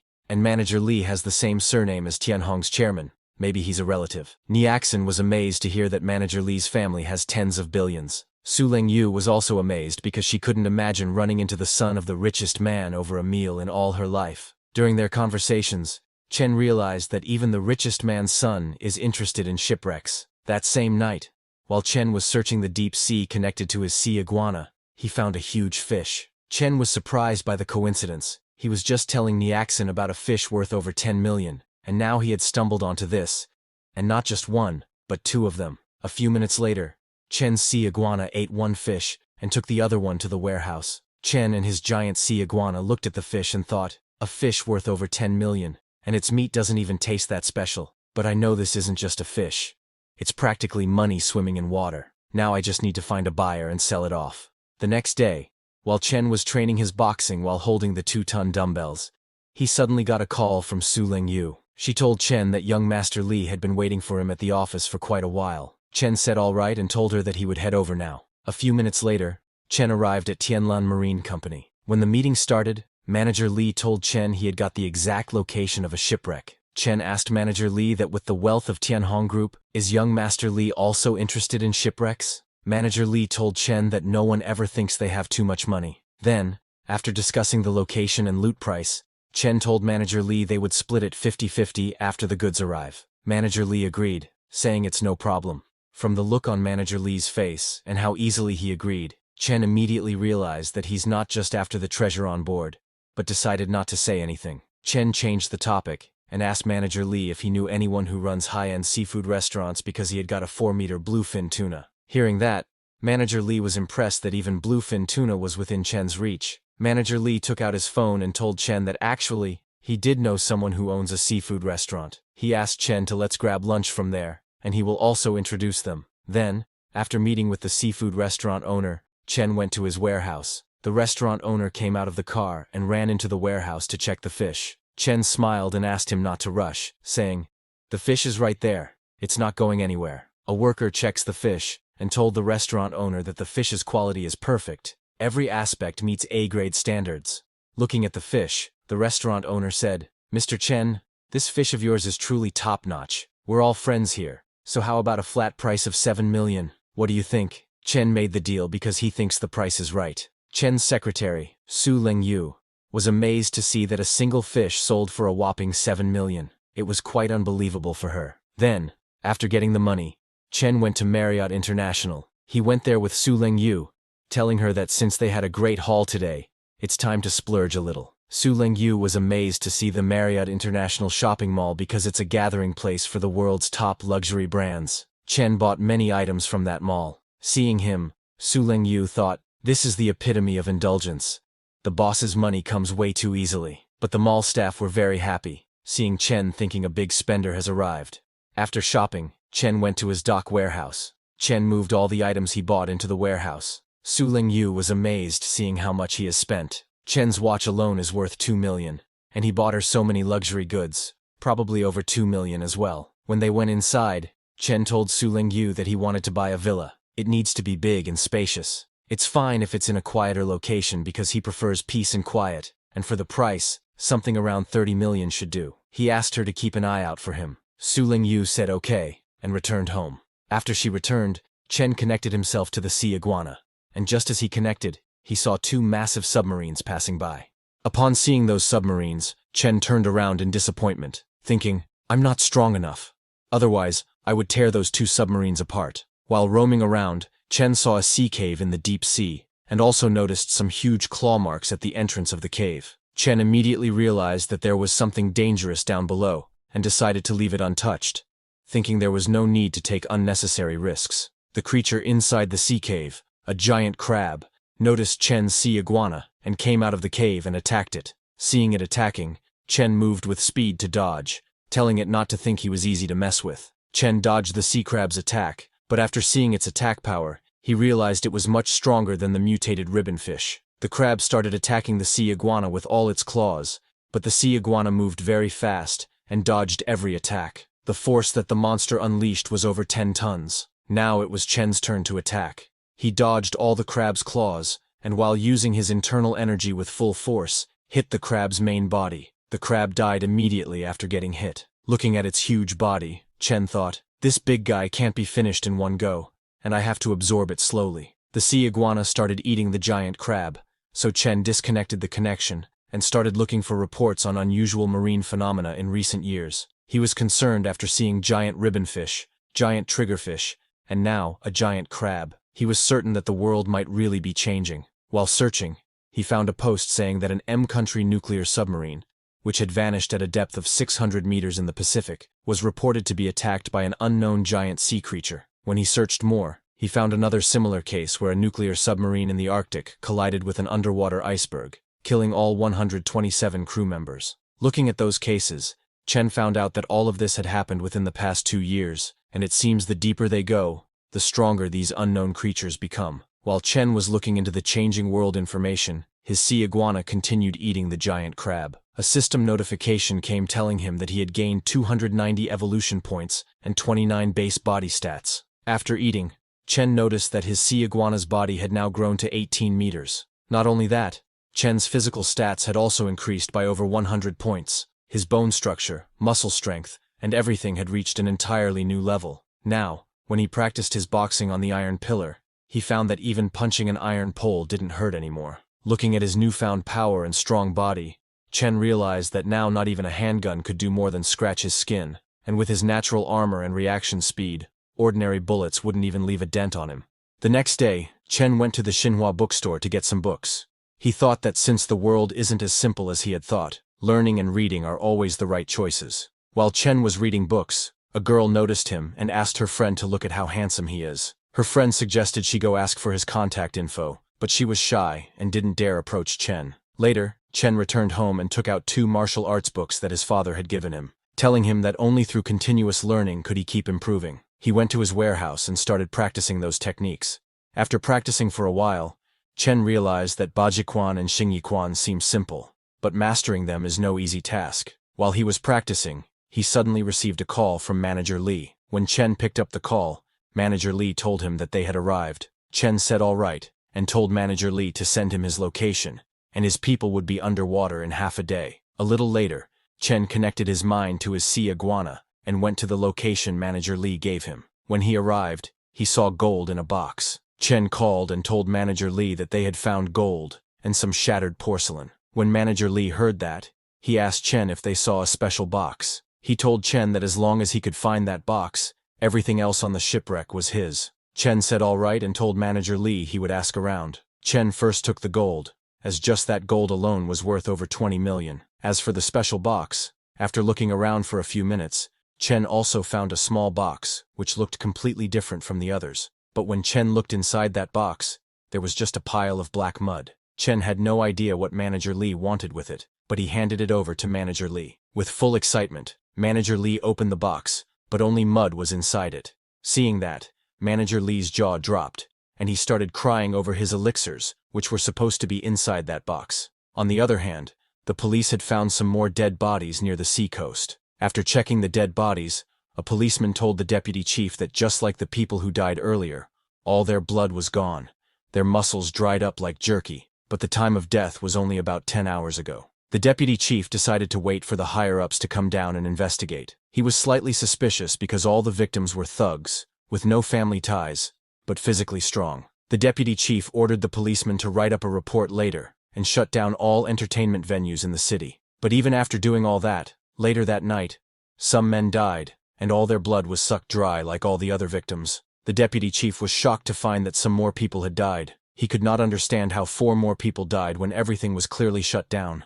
Days passed, and this continued happening. On the other hand, Chen continued his training in the warehouse. After a few days of training, he made great progress in both Bajiquan and Xingyiquan. After Chen learned those techniques, he received a system notification saying, "You have comprehended a new martial art technique. Please name it." Chen decided to call it Explosive Fist, because it combines Bajiquan's 8 extreme stance and Xingyiquan's half-step Bengquan. It's 1 step, 1 explosion. Fists like cannonballs. Meanwhile, a fishing boat was deep-sea fishing. The owner of the ship was very happy because he finally caught the fish after chasing the school for so long. However, he was very cautious because the investment this time was huge, and just 1 fishing net costs millions, so he couldn't afford any mistakes. Suddenly, alarms started ringing. A worker told the owner that there was a hole in the middle of the net, and the fish were escaping. Shocked to hear that, the owner asked the worker to pull the net up quickly. A few minutes later, the worker told the owner that their detector shows nothing, but the net wouldn't budge. The reason the net had a hole and would not budge was because Chen's sea iguana was inside it. With a single bite, the sea iguana takes dozens of fish at once. Chen was connected to the sea iguana and was very satisfied with this delivered feast. He was not worried at all because he knows that with his water affinity, those sonar detectors can't detect him at all.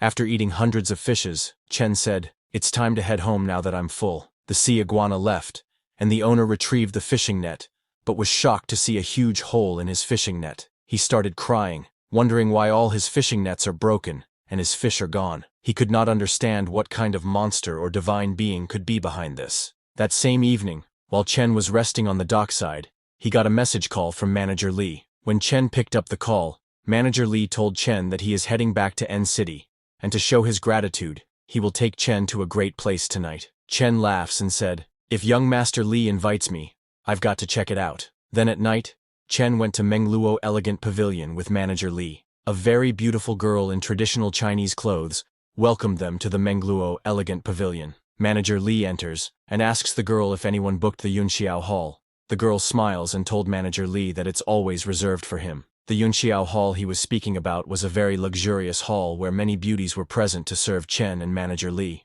Some were dancing for them, and some were standing beside to fulfill all their needs. Seeing the atmosphere of the Yunxiao Hall, Chen thought, no wonder the king neglects his duties. There's a reason. Places like this are perfect for soaking in the atmosphere. Then after indulging, Chen left the Mengluo Elegant Pavilion and went home in his car, but with high speed. Someone was following him. Chen's internal energy activated, and with that, Chen realized that something was following him. The person's aura was making him uncomfortable. It felt like the night Chen was being stalked by that giant lizard. Chen smiles, wondering if it's a monster or a ghost. This was very exciting for Chen, as it had been a while since Chen stretched his legs.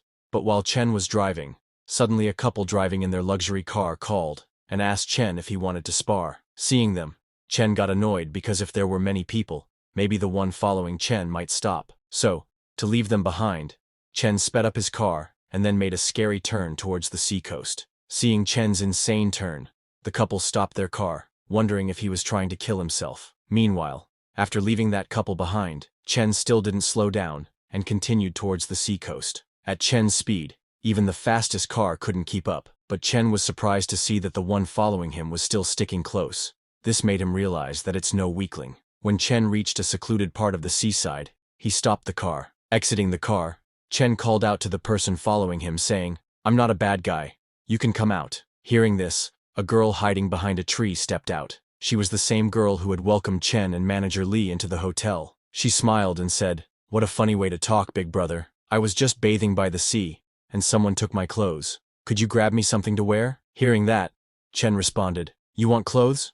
I'll get some for you right now." Saying that, he charged towards the girl, and using his full power he punched her in the face. But what Chen saw behind the tree shocked him. The girl turned into fog, and when the fog cleared, a very scary-looking female monster appeared. After seeing Chen's strong and rich life force, she immediately attacked him, saying, "I really want to eat you." Surprised by the sudden attack, Chen backed off and asked the monster what she was. The monster told Chen that it was human too, but just a more perfect version. She laughed and told Chen that eating him was like eating hundreds of healthy, energetic people, enough to help her complete the first stage of evolution. This monster could also use internal energy like Chen, and attacked him with it, but Chen jumped and dodged all her attacks. He then moved very fast and got behind the monster saying, "You want to eat me? Let's see if you've got what it takes." The monster was surprised by Chen's speed, but had no idea what was coming next. To finish her in one go, Chen used his internal energy and punched her with full power. Chen's punch destroyed the ground around them and sent the monster flying. The monster fell on the ground and was heavily injured. She could not understand how it was possible because Chen clearly didn't have the aura of an awakened being. After getting heavily injured, the monster started hiding in the trees, but it was futile because Chen began destroying all the trees. When Chen destroyed the trees, the monster moved into the rocks. Chen was surprised to see that this monster could fuse with tree trunks and stones. However, every time Chen attacked its attachments, its aura weakened. He understood it was the monster's weakness and used that to his advantage. After a few minutes of fighting, the monster finally fell to the ground, clinging to its last breath. Chen told the monster that fusing with tree trunks and rocks was a nice survival skill, but unfortunately, it had run into him. He then asked her to answer a few questions for him, and he would grant her a quick death. The monster laughed and asked Chen if she looked like someone who was afraid of dying. She looked at the sky and said, "What beautiful moonlight. Too bad I won't see it again, but it's fine. I've already avenged myself." She told Chen that if she had just one more month, she could have completed her shadow transformation. By then, not even a war god would scare her, but instead, she ran into someone like him in a plain old city. After saying all this, the monster's body started to turn into dust and disappeared. Just as she died, Chen received a system notification telling him that he had killed a corruptor and gained 10 attribute points. Chen was confused to see the notification and wondered what this corruptor was and why he was given attribute points. Another system notification came telling Chen that attribute points could enhance skills, strengthen weapons, and improve him. They could also unlock special abilities like lightning, ice, fire, and many more. Looking at that message, Chen thought that since he already had extraordinary powers, and soon the giant lizard would too, he smiled, understanding that with the use of these attribute points, his sea iguana could turn into a real-life Godzilla. Chen then left the seaside and went to his warehouse, where he started searching for information related to Corruptor and Awakener on his computer. However, his search found no relevant information. Realizing that the authorities had blocked these details, he thought, "It's fine. I'm too weak now.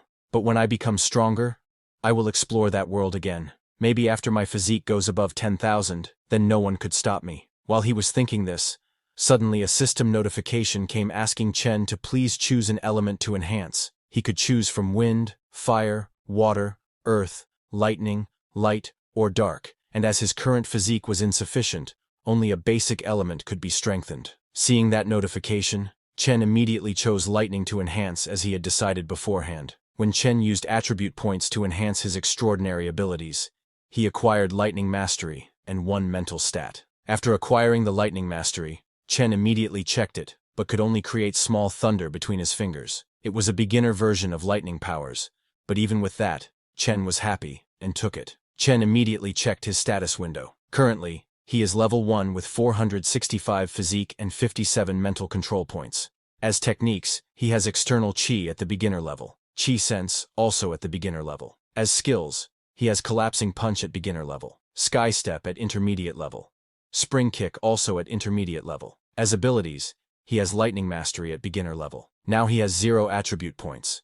He has 1 clone named Scaled Thorn Lizard, which has evolved 2 times. It is already a mature beast, and aims to become a beast lord. It needs 5,000 points for the next evolution, and currently has 3,190 points. Its abilities are Observation Haki, Armament Haki, and its talents are Water Affinity and Lightning Mastery. Seeing the status window, Chen was surprised to see that even Lightning Mastery has experience points and can be improved through training. After acquiring the Lightning attribute, he connected with his sea iguana. While looking around, he saw a huge fish. The sea iguana immediately attacked the fish, and its attack included some lightning power. The fish, hit by the sea iguana's lightning attack, died instantly. It was another mutated sea beast, no less threatening than the giant spider from last time. When the sea iguana ate the fish, it gained 980 evolution points. Chen was surprised to see that even the giant lizard now has lightning mastery, and it's stronger than his own. Meanwhile, at N City Airport, the police deputy chief was there to receive 2 agents from the Special Affairs Bureau. One man in a black suit introduced himself as Huang Junfeng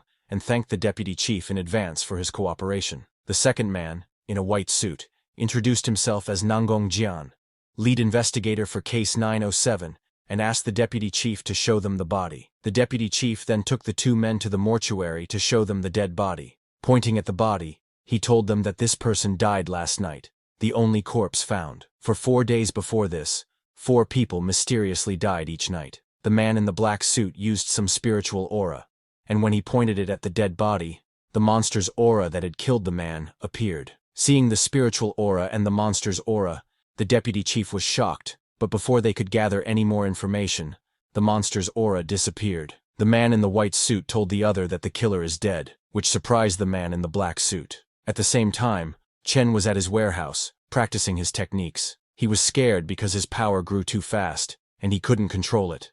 Just tonight, when he dropped off Nixine, she asked him if he wanted to come upstairs for tea. Chen declined, saying he had plans. He didn't dare visit Nixie's house because he was scared he would break her couch just by sitting on it. He also couldn't get too close to her because he was afraid he might accidentally crush her bones. After practicing and collecting his thoughts, the next day, Chen went to buy a villa.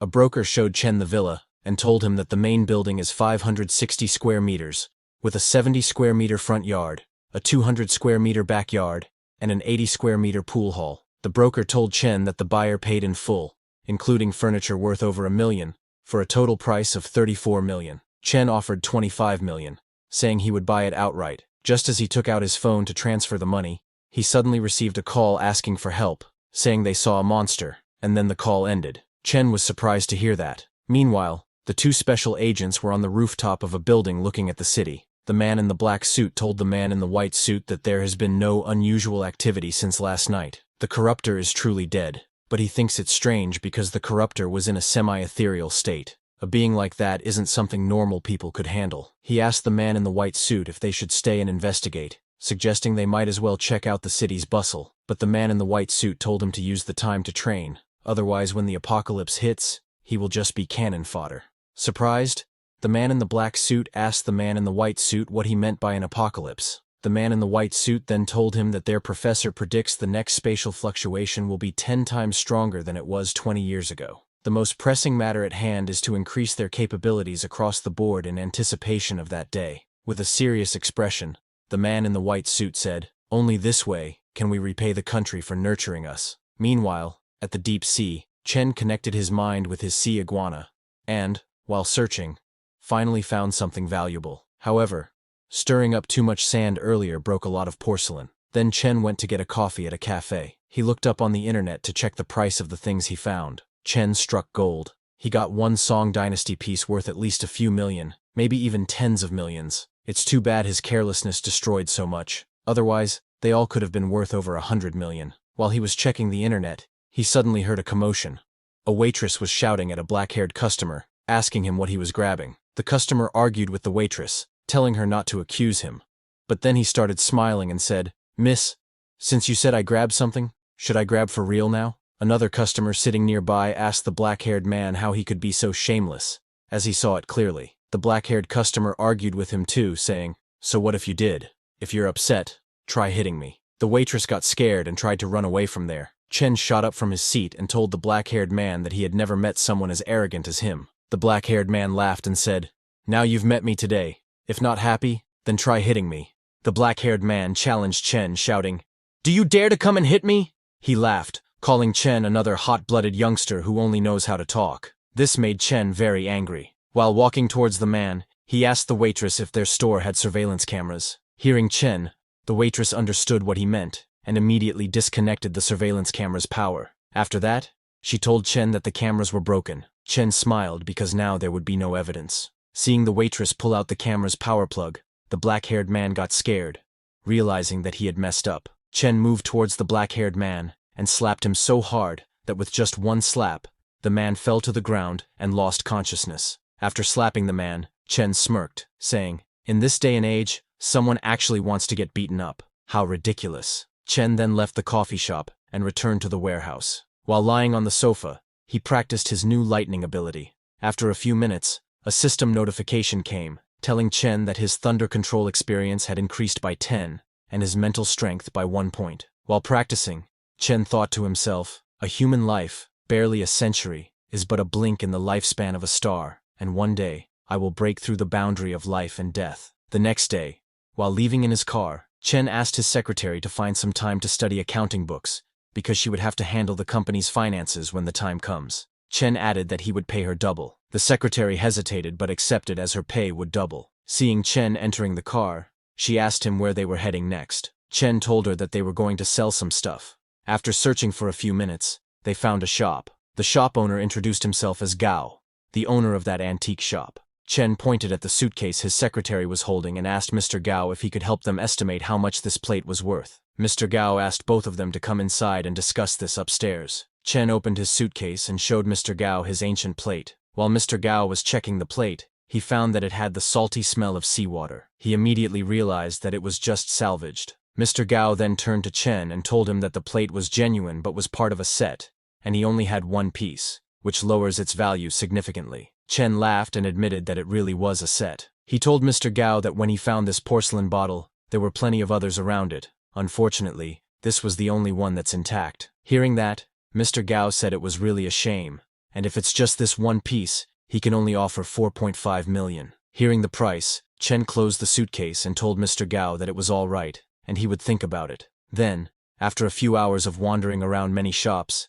Chen and his secretary were standing on the street. The secretary, while drinking a coffee, told Chen that after visiting so many stores, Mr. Gao still seemed the most genuine. Chen, who was eating some snacks, said, "Well, he did make the highest offer. Maybe we should just sell it to him." But Chen felt that there was something off about the look in Mr. Gao's eyes. That guy was definitely hiding something. Sometime later, in a luxurious villa's living room, Mr. Gao went to meet his boss. The boss asked Gao if he was saying he had found a lead on the sunken ship he was searching for. Mr. Gao showed the plate that Chen sold him, and asked his boss to look at the porcelain, which had the official seal they had been looking for. Mr. Gao told his boss that the porcelain was sold to him by a young man, so that young man must know more details. The boss told Gao to give the information to Fox, and within half an hour, he wanted everything on that young man. A few minutes later, Mr. Gao had all the information about Chen. Gao told his boss that this young man was an ordinary college student who suddenly spent 3 million to buy a luxury car, and even went overseas with Li Tianrui.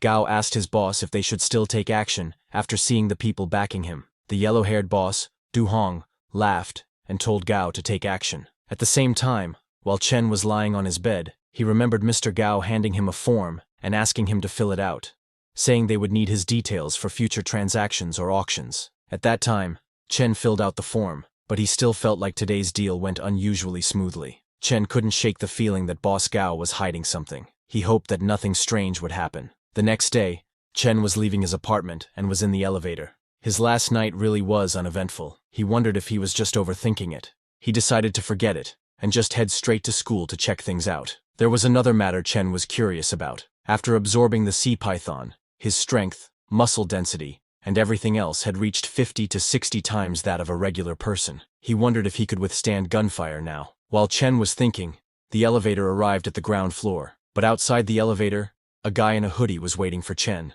Just as Chen came out of the elevator, the thug grabbed Chen from behind and told him not to move or make a sound. He asked Chen to come with him. The thug had a gun pointed at Chen's back, so Chen decided to go with the thug. The thug took Chen into a car where his other partner was waiting. The thugs kidnapped Chen and headed to their base. While Chen was in their car, he acted scared and asked the thugs where exactly they were taking him because he didn't recall ever offending them. The thug who was driving told Chen that they were taking him to meet someone and asked him not to try anything. The thugs took Chen to an abandoned warehouse where many other thugs and their boss were waiting for him. The thugs told their boss that they had brought the guy. Hearing that, the thug boss looked at Chen angrily, shouting, "Let me see what kind of guy kept me waiting all night." After seeing the thug boss's face, Chen's attitude shifted from scared to his original calm self. With a smile he asked, "Why is it just you guys?" Seeing Chen like that, all the thugs became alert. The thugs who kidnapped him were confused because he had been so scared earlier, but now he was suddenly calm. Chen's calmness was unnerving. The thugs immediately realized that something was off. The thug boss shouted, asking his men what they were standing around for. He told them to grab their weapons. All the thugs pointed their guns at Chen. With lightning speed, Chen turned around and kicked the thug standing behind him. The thug's gun went flying, and Chen kicked him again in the face. Chen quickly grabbed the gun, and the thug fell to the ground and died in just one move. Seeing that, the thug boss gripped his gun tightly and asked Chen to put the gun down. The other thugs did the same and put some distance between themselves and Chen. Nervously, the thug boss said, "You've got one gun, but I've got two. And by the way, your gun only has one bullet. You're surrounded by us." Hearing that, Chen smiled and asked the thugs if they hadn't figured it out yet. It was actually them who were surrounded by him. Chen looked down on the thugs and asked, "Now tell me, who's behind you? If you're honest, I'll make it quick for you." The thugs didn't agree with Chen and tried to get closer. So without any hesitation, Chen fired his last bullet, shooting the thug boss in the head and killing him instantly. Seeing that Chen was out of bullets, all the thugs shot at him. But Chen immediately threw his gun into the air and blocked the bullet, using his internal energy to grab the bullet aimed at his body. Seeing this, the thugs' jaws dropped.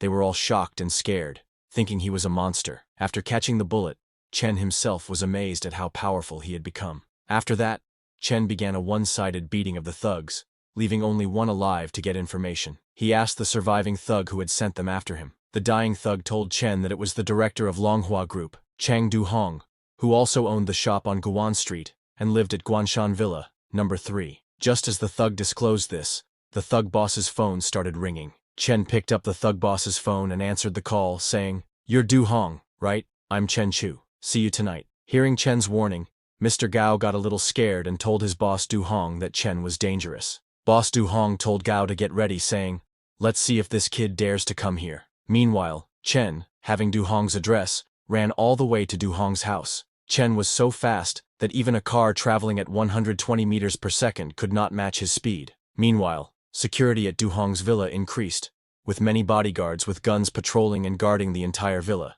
including 3 bodyguards in Du-hong's office. After waiting for a few hours, Gao asked, "Do you think that Chen got cold feet?" Du-hong responded that Chen had single-handedly defeated 7 people who all had guns, indicating there was more to him than it seemed. Du-hong was not worried because he had a dozen gunmen and several dozen more loyal subordinates. Du-hong smiled and said it was time to put them to work. While they were talking, suddenly the whole villa's electricity was cut down, plunging it into pitch darkness. All the bodyguards panicked as they could not see anything. Guards beside Du-hong ordered the outside guards to activate backup power. Then they received a message that the main gate's CCTV was broken, followed by another message that even the front door's CCTV was broken. Du-hong started to get scared and ordered the bodyguards to shoot anyone who came in, no matter who they were. On the other hand, one by one, Chen took out all the bodyguards from the hallway and the garden.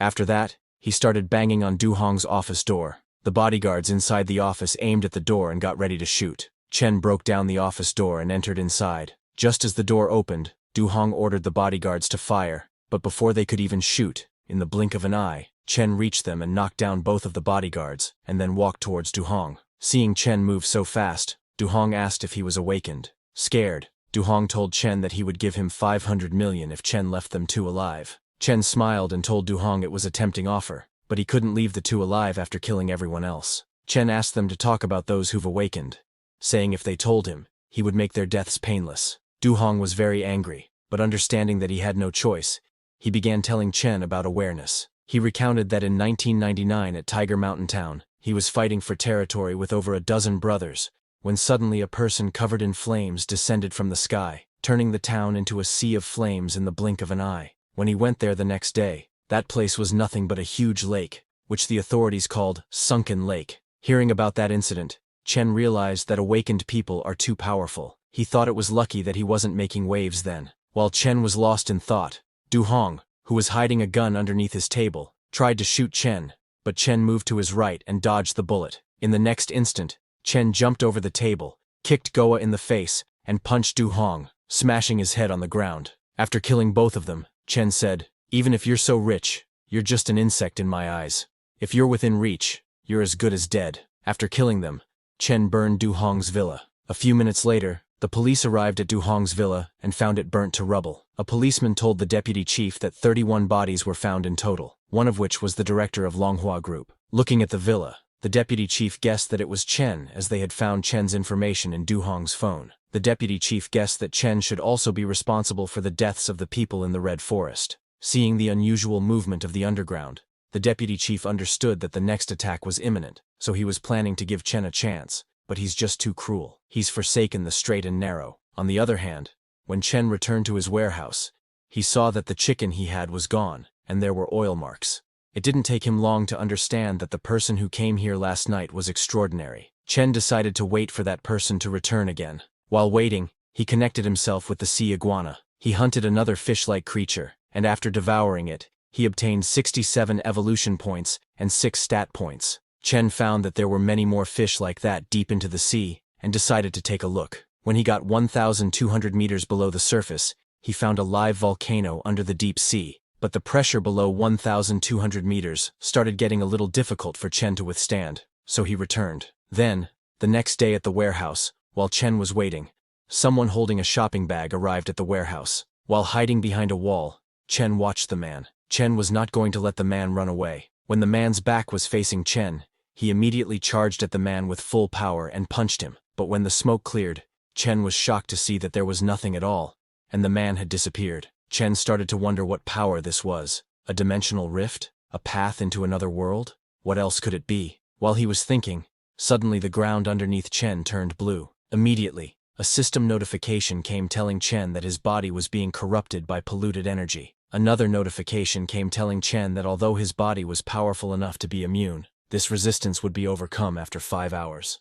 But Chen completely ignored the system notification because he was very excited, seeing the dimension connected to his warehouse.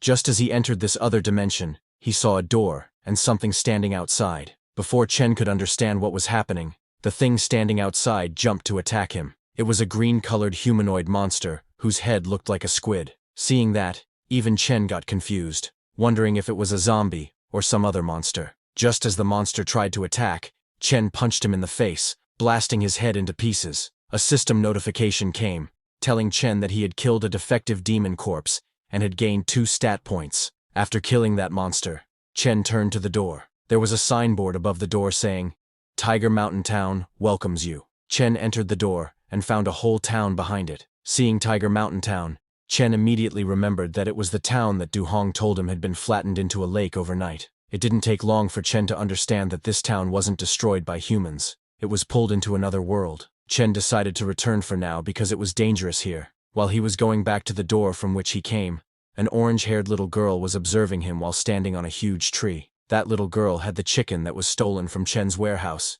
She started eating that chicken in a hurry. On the other hand, while Chen was returning, he used those 2 points that he got after killing that monster to strengthen his electric powers. A system notification came, telling him that his stat points had been used to strengthen his ability to control electricity. His experience had increased by 20, and his spirit by 2. When Chen returned to his world, he checked the information about Tiger Mountain Town on the internet. He found out that Tiger Mountain Town had sunk and 30,000 people had disappeared. Chen was shocked to find that over 30,000 people disappeared with the town. He thought that if they all became monsters, he couldn't imagine how many stat points there would be. He took out his phone and called Manager Lee, asking if he could help Chen check where the displaced people from Tiger Mountain Town are now. Manager Lee told Chen that he would check tomorrow about Tiger Mountain Town. The next day, Chen went to the steel company, where he ordered his huge pillar and dumbbells. He asked the steel company manager to make him a small steel house and a large knife to decorate it. The knife must be 2 meters long, thick, durable, and sharp. The manager was shocked to hear about the 2-meter-long knife, and told Chen that this might be difficult, because there are regulations on the production of knives. Chen laughed, and asked the manager if he thought anyone would carry a 60-kilogram knife, run around, and cause chaos. Left with no choice, the steel company manager agreed. Chen ordered this knife, thinking that since demon corpses are strange beings, what if he gets infected? While he was thinking that, it suddenly struck him that besides a knife and metal house, he might as well get a set of armor.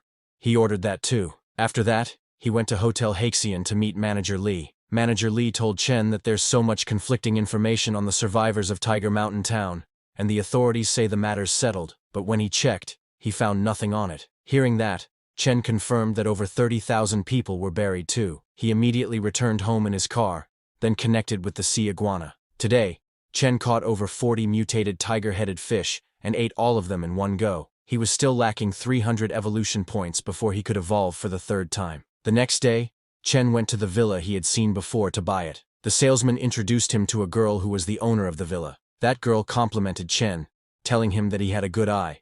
But Chen got straight to the point and immediately took out money. He told the girl that they could begin talking after she inspected it. The girl was shocked to see $20 million in cash. After buying the villa, Chen returned to his warehouse, connected with the sea iguana, and started hunting. Today, he went 1,500 meters below the surface, and, during today's hunt, he gained 300 evolution points. A system notification came telling Chen that he had reached the maximum possible points for the next stage, and asked if he wanted to evolve. Chen chose yes to evolve. Just as he chose the sea iguana's evolution to begin in the deep sea, its whole body got covered by internal energy. After the sea iguana's evolution, when Chen checked his internal energy, he found that it had increased significantly. Now, he can hear the sound of ants moving food from 100 meters away, and 300 meters away. A patrolling security guard is complaining about his life. Chen's strength and speed have doubled, but he is as nimble as ever. He is leveled up to Earth tier, and his constitution has reached 1,000 along with his spirit, which has reached 200. Suddenly, Chen got a system notification telling him that now he has 2 talents. One is affinity for water, and the second is electric fire breathing, which helps him control over electricity. Chen was surprised to see his electric fire breathing talent, but it didn't take him long to understand that it should be because he ate all those mutated tiger-headed fish. On the other hand, when Chen connected to his sea iguana, he was shocked to find that it has become 40 meters long. At this point, it is not just an overgrown lizard, it is as big as Godzilla. Chen immediately tried his new electric fire-breathing talent, and shot flames from its mouth, and found that he was too weak internally. His electric fire is average in terms of power. While Chen was wandering around the sea surface, he saw a pair of eyes in a crack looking at him. Chen realized that there's a big guy down there. Without hesitation, Chen went inside and found a huge fish, even bigger than Chen's Godzilla in size. Chen immediately grabbed the giant fish's mouth with his sharp claws. Chen thought that once he ate this fish, he would probably be able to snap an aircraft carrier in half with one bite. Without giving that fish any chance, Chen split the fish's head in one go and killed it. When he ate that tiger-headed fish, it gave him over 2,000 evolution points and a lot of fiery energy. After that, Chen went into a cave. This cave was that huge tiger-headed fish's territory. While he was checking that, suddenly he saw something which shocked him completely. He saw a skeleton of some kind of sea monster, which was 100 times bigger than Chen's Godzilla, but it was killed, and a huge metal nail was stuck in its head. It was too terrifying and gave Chen a sense of fear that he couldn't quite name. He saw that there was something in that huge skeleton's head, and the power in Chen's body was roiling towards it. Suddenly, a system notification came telling Chen that he had discovered an ancient factor and asked him if he wanted to absorb it. Chen immediately said yes, because he understood that this was something that would significantly increase his strength. Just as he chose, Chen's Godzilla's whole body got covered by huge amounts of energy. Another system notification came telling Chen that he had absorbed an ancient factor and was now undergoing an extraordinary evolution. He obtained the power of an ancient beast, Crimson Flame. Slowly, Godzilla started absorbing the energy of the Crimson Flame, and second by second, the energy of the Crimson Flame was increasing. Chen decided to test this Crimson Flame and opened its mouth and shot a beam of flame. This beam of flames was so strong that it destroyed a whole island in one go. Chen was shocked to see the terrifying show of power. With one blast of energy, an island disappeared. A few days later in the warehouse, Chen's 2-meter sword and titanium alloy armor had arrived. The sword weighed 120 kilograms, the perfect weight for Chen. He decided to call it the Heavenly Sword. He checked the titanium alloy armor and saw that it was not bad either. It was pretty handy in combat. After he was completely ready, he activated his detection technique. After he had evolved, he could detect other beings. And with that technique, he found out who was stealing his food. But he didn't expect it to be a little girl. He wondered if she was one of Tiger Mountain Town's survivors with special powers, or if she was a monster too. Chen decided to follow her, and following her, he entered the different domain where Tiger Mountain Town was. When he got there, hundreds of monsters were standing right in front of the town entrance. Seeing them, Chen thought that the town gets more lively at night. Without giving those monsters any chance to react, he jumped, and with just one strike of his sword killed one monster. A system notification came telling Chen that he had killed a demon corpse and obtained 5 stat points. Chen immediately used those points to strengthen his weapon, the Heavenly Sword. The system asked him to please choose which aspect he would like to strengthen, like durability, sharpness, armor-piercing ability, and damage against monsters, or elemental strengthening like wind, fire, lightning, electricity, and light. Chen chose to put 3 points into durability and 2 points into sharpness. After choosing that, he swung his sword again to kill more monsters. Suddenly, there was an explosion of energy and smoke spread everywhere. From that smoke, a huge monster with red glowing eyes came to attack Chen. This monster was fast and surprised Chen, but it was not fast enough to escape from him. With one strike, he killed that monster too. A system notification came telling Chen that he had killed a second-tier demon corpse and obtained 10 attribute points. His armor had strengthened to 15 points, and he had obtained a first-tier shock-deflecting ability. Chen immediately used 5 points to increase his armor's resilience, and gave 5 points to increasing his sword's sharpness. While he was doing that, suddenly he noticed something. He saw monsters coming towards him. With lightning speed, Chen moved and sliced all those monsters into pieces with his sword. System notifications popped up like crazy, telling Chen that he had killed a second-tier violent demon corpse and gained 12 attribute points. After killing those monsters, Chen felt that something dangerous was behind him, and when he turned around, he saw a huge monster 10 times the size of a human standing behind, ready to attack. Chen was surprised by how big this one was, but he didn't panic. because he didn't get all those points for nothing. The huge monster tried to punch Chen with its full power, so Chen did the same and punched the monster with full power. Both of their punches collided, creating a powerful explosion, and both Chen and the monster were pushed back. Chen realized that this monster was basically as strong as him, but it was too slow, so it was no fun for Chen. He jumped high, and with 2 strikes killed the giant monster. A system notification came telling Chen that he had killed a 5th-tier armored demon corpse and gained 100 attribute points. He also discovered the demonic armor element and could now use 10 attribute points to absorb it. Seeing the notification, Chen thought, no wonder this monster was so strong. It was actually a 5th tier. It makes sense that I would need to hit it over 10 times to kill it. I am still lacking a one-hit knockout move. While Chen was fighting, he suddenly heard a child's voice telling others to run away. When Chen got there to see who it was, he found that orange-haired girl hiding under a table. Chen immediately recognized that she was the girl who stole his chicken, but also reminded him to run. She didn't seem to have any ill intent. When Chen got closer, he saw Shi written on the girl's clothes. He gently petted the little girl and said, "You're Shi, right? I'm Chen Chu. You're my little sister now, so I'll take care of you. Let's go, Shi. I'll bring you to the city and get you a new set of pretty clothes." Chen took the little girl and left that dimension. While going in the car, Chen pointed at the lake, which was created after the disappearance of Tiger Mountain Town, and asked Shi if she knew what that dark lake in the flooded area was. Shi, not knowing how to talk properly, somehow told Chen that it's the Black Tide. She didn't know what's there, but it's dangerous. Hearing that it's dangerous, Chen did not dig deeper. He went to a shopping mall and bought many beautiful clothes for Shi. He then returned to his villa and gave Shi food to eat. Seeing the food, Shi became very happy and immediately ran to eat it. Chen then checked his status window. He was still level with 1000 physique and 200 mental control. His acquired techniques were external QI at beginner level and QI sense also at beginner level. His acquired skills were collapsing punch at beginner level, sky step at intermediate level, and spring kick also at intermediate level. His acquired abilities were lightning mastery at beginner level and crimson flame at beginner level. He currently had 80 attribute points. He had 1 clone, a scaled thorn lizard which had evolved 3 times. It's a beast lord that has ancient origins. It has 2,400 evolution value and needs 10,000 points to evolve. Looking at his status window, Chen thought that when he was fighting, he was completely covered, which suppressed his internal energy. But even then, he was able to show an explosion of strength, which could be a guaranteed kill. So with the 80 attribute points left, he decided to use them to strengthen his armor. Now that Chen had removed his armor, he tried using his internal energy and was shocked to find that he had broken past the intermediate level. He is now at least 3 times stronger than before. At the same time at Ning University, some students were gathered for a meeting. A guy with glasses told the others that the place where they are training sounds like it's at least lieutenant level. Another guy corrected him and told him that it's a 2nd lieutenant. A girl asked the glasses guy if he meant they had caught the eye of some secret department. Suddenly, another guy entered and told the girl that she was right. A special department had been established in the city.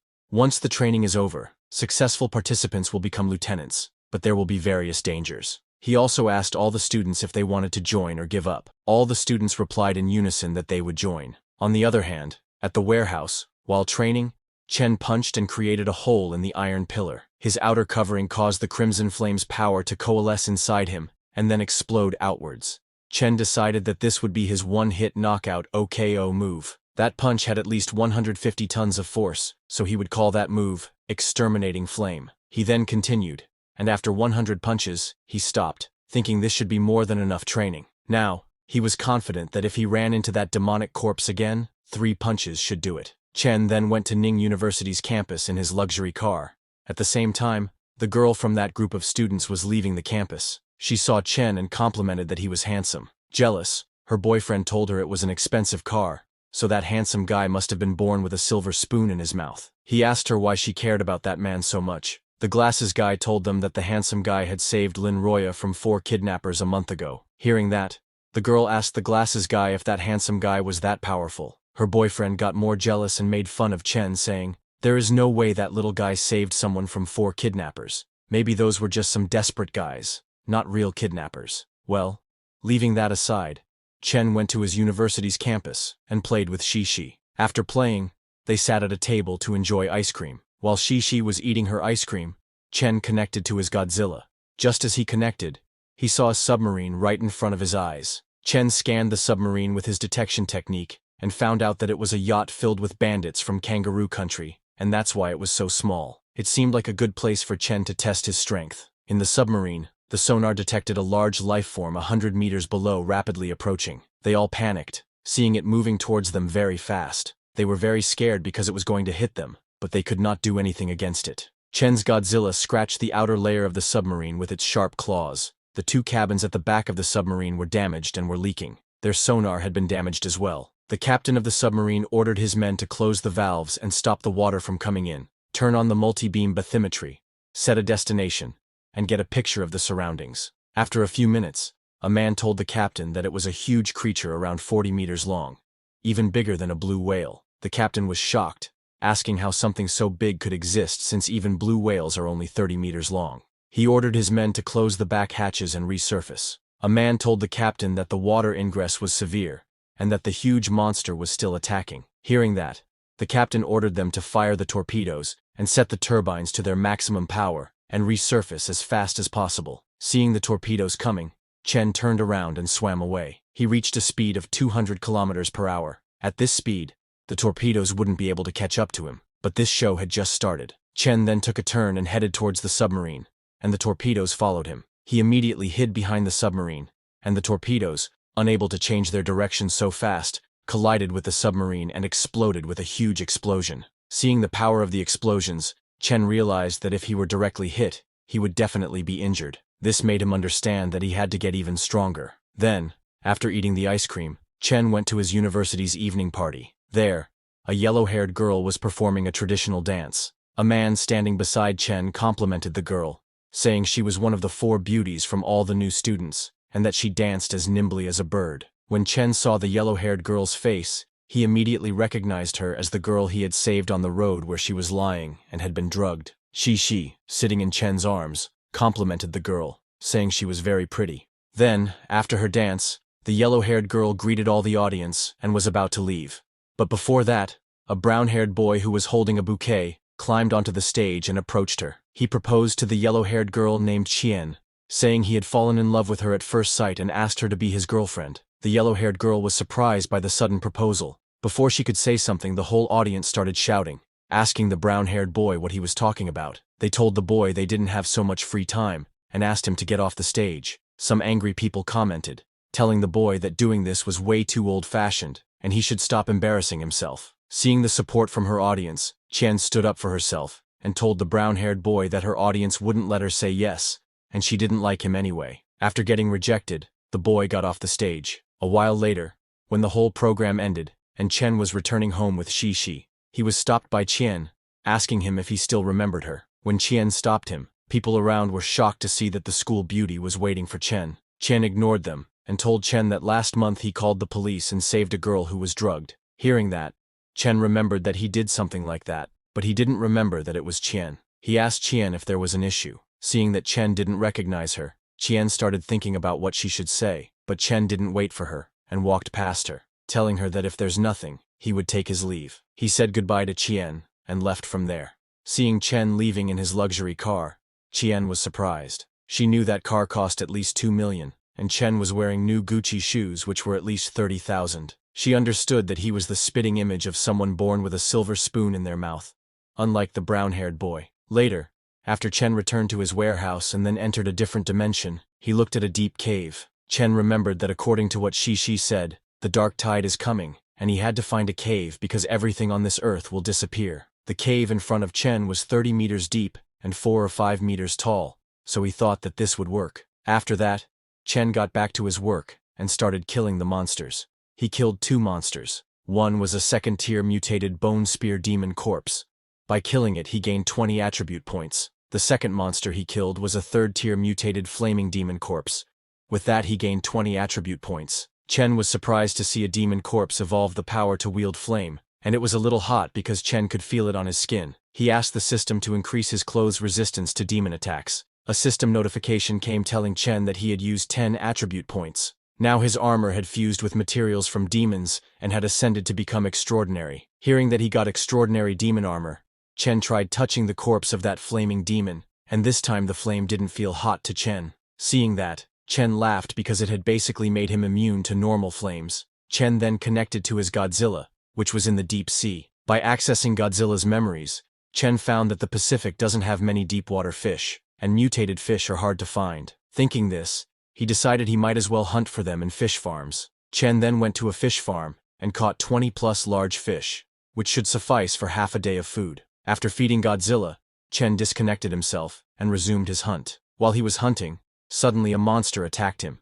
which Chen hadn't sensed approaching. Chen was shocked by the monster's speed because it broke the sound barrier. Chen used his sword to defend against the monster's attack. Just as Chen blocked that attack, the monster immediately jumped high to attack again, calling Chen new meat. This monster had huge spikes on its hand, which it used as a sword. Chen was surprised by this demon corpse's sword skills. It was surprisingly nimble. However, observing the monster's movements closely, Chen discovered that when the monster holds a blade, its arm shakes twice, and the sword's trajectory changes. Understanding the monster's weakness, Chen got ready to end this. Chen jumped at the monster while swinging his body so that the monster could not block it. But the monster had a trick up its sleeve. It had a second head hidden in its stomach. When Chen got near, the monster's second head shot flames at Chen. But Chen was fast and blocked the monster's flames with his sword. Chen used his exterminating flame skill with his sword to subdue the flames. The monster's second head was shocked seeing Chen do that. Chen didn't give the monster a chance to do anything else, and used his long sword to cut it into 2 pieces. A system notification came telling Chen that he had killed a 5th-tier burning flame demon corpse and gained 100 attribute points. Then another notification popped up saying a fusion core element had been discovered, and Chen could spend 10 attribute points to extract it. Chen was confused about what the fusion core element was, but he decided to extract it. Immediately, a head-like parasite appeared on Chen's sword. The system told Chen that his weapon, Heavenly Sword, had melded with demonic materials and had ascended to become extraordinary. After obtaining this fusion core element, Chen immediately tested it. His sword engorged with flames, and when Chen swung it, it sent a very powerful fire strike combined with lightning. Seeing this, Chen was very happy, because now he could combine the power of flame and lightning to make a blast of energy from his sword. Sometime later, while exploring on the other side of town, Chen saw a huge monster with 8 legs roaming around. Amazed, Chen observed a demon corpse that had mutated to look like a spider. However, Chen didn't attack the monster because the forest was so quiet, it became uncanny. Chen decided to return first. When Chen returned to his warehouse through his dimension portal, he was welcomed by little Shi. She greeted Chen and said, "Big brother Chen, I will close the door for you." Chen was surprised to hear that Shi could close a formless door, meaning she has power over space and is more mysterious than he had thought. Chen thought closing the door was good. At least it would prevent remaining demon corpses from coming out when he was not there. While Chen was contemplating this, suddenly a system notification appeared, telling him that it had been detected he could increase his storage space. 10 attribute points would equal 1 square meter of storage space. The system asked Chen if he would like to use it. Chen immediately agreed because that was just what he needed. He was just about to complain that carrying his sword and armor around was becoming inconvenient when the system offered him additional storage space. Chen then connected to his Godzilla. He was surprised to find that in just 3 hours, its body had grown 5 or 6 meters, and it had gained over 500 evolution points. From his Godzilla's memories, Chen found out that human-farmed fish taste good, just as he expected. On the other hand, above the sea at the fish farm, workers noticed some fish coming to the surface. A worker asked his senior to look over there and see what had happened to that tuna. His senior said it was strange because they had enough oxygen, but when he looked closely, they saw that the fish were half-eaten. Realizing something had happened to the tuna, the fish farm workers were shocked. Before they could do or check anything, Chen's Godzilla hit their ship with its huge tail and destroyed it. Later at the villa, Chen reviewed his stats and found that he had over 100 attribute points left. He decided to level up everything. He used 40 attribute points and strengthened his chi sense, gaining 400 experience and breaking through to the intermediate tier. He then used 60 attribute points and strengthened his spring kick, gaining 600 experience and breaking through to Moonstep. After that, Chen jumped high to test his new power. His chi sense had increased from 100 meters to 500 meters, and Moonstep allowed him to stay in the air for a while. A few days later, while Chen was cutting Shi's hair, it was reported on the news that a surprising black fog had appeared in the city, covering 100 kilometers and causing the disappearance of over 50 people. When Chen heard about the black fog, he immediately remembered that it was similar to Tiger Mountain Town's black tide. It seemed to Chen that the world's peace wouldn't last much longer.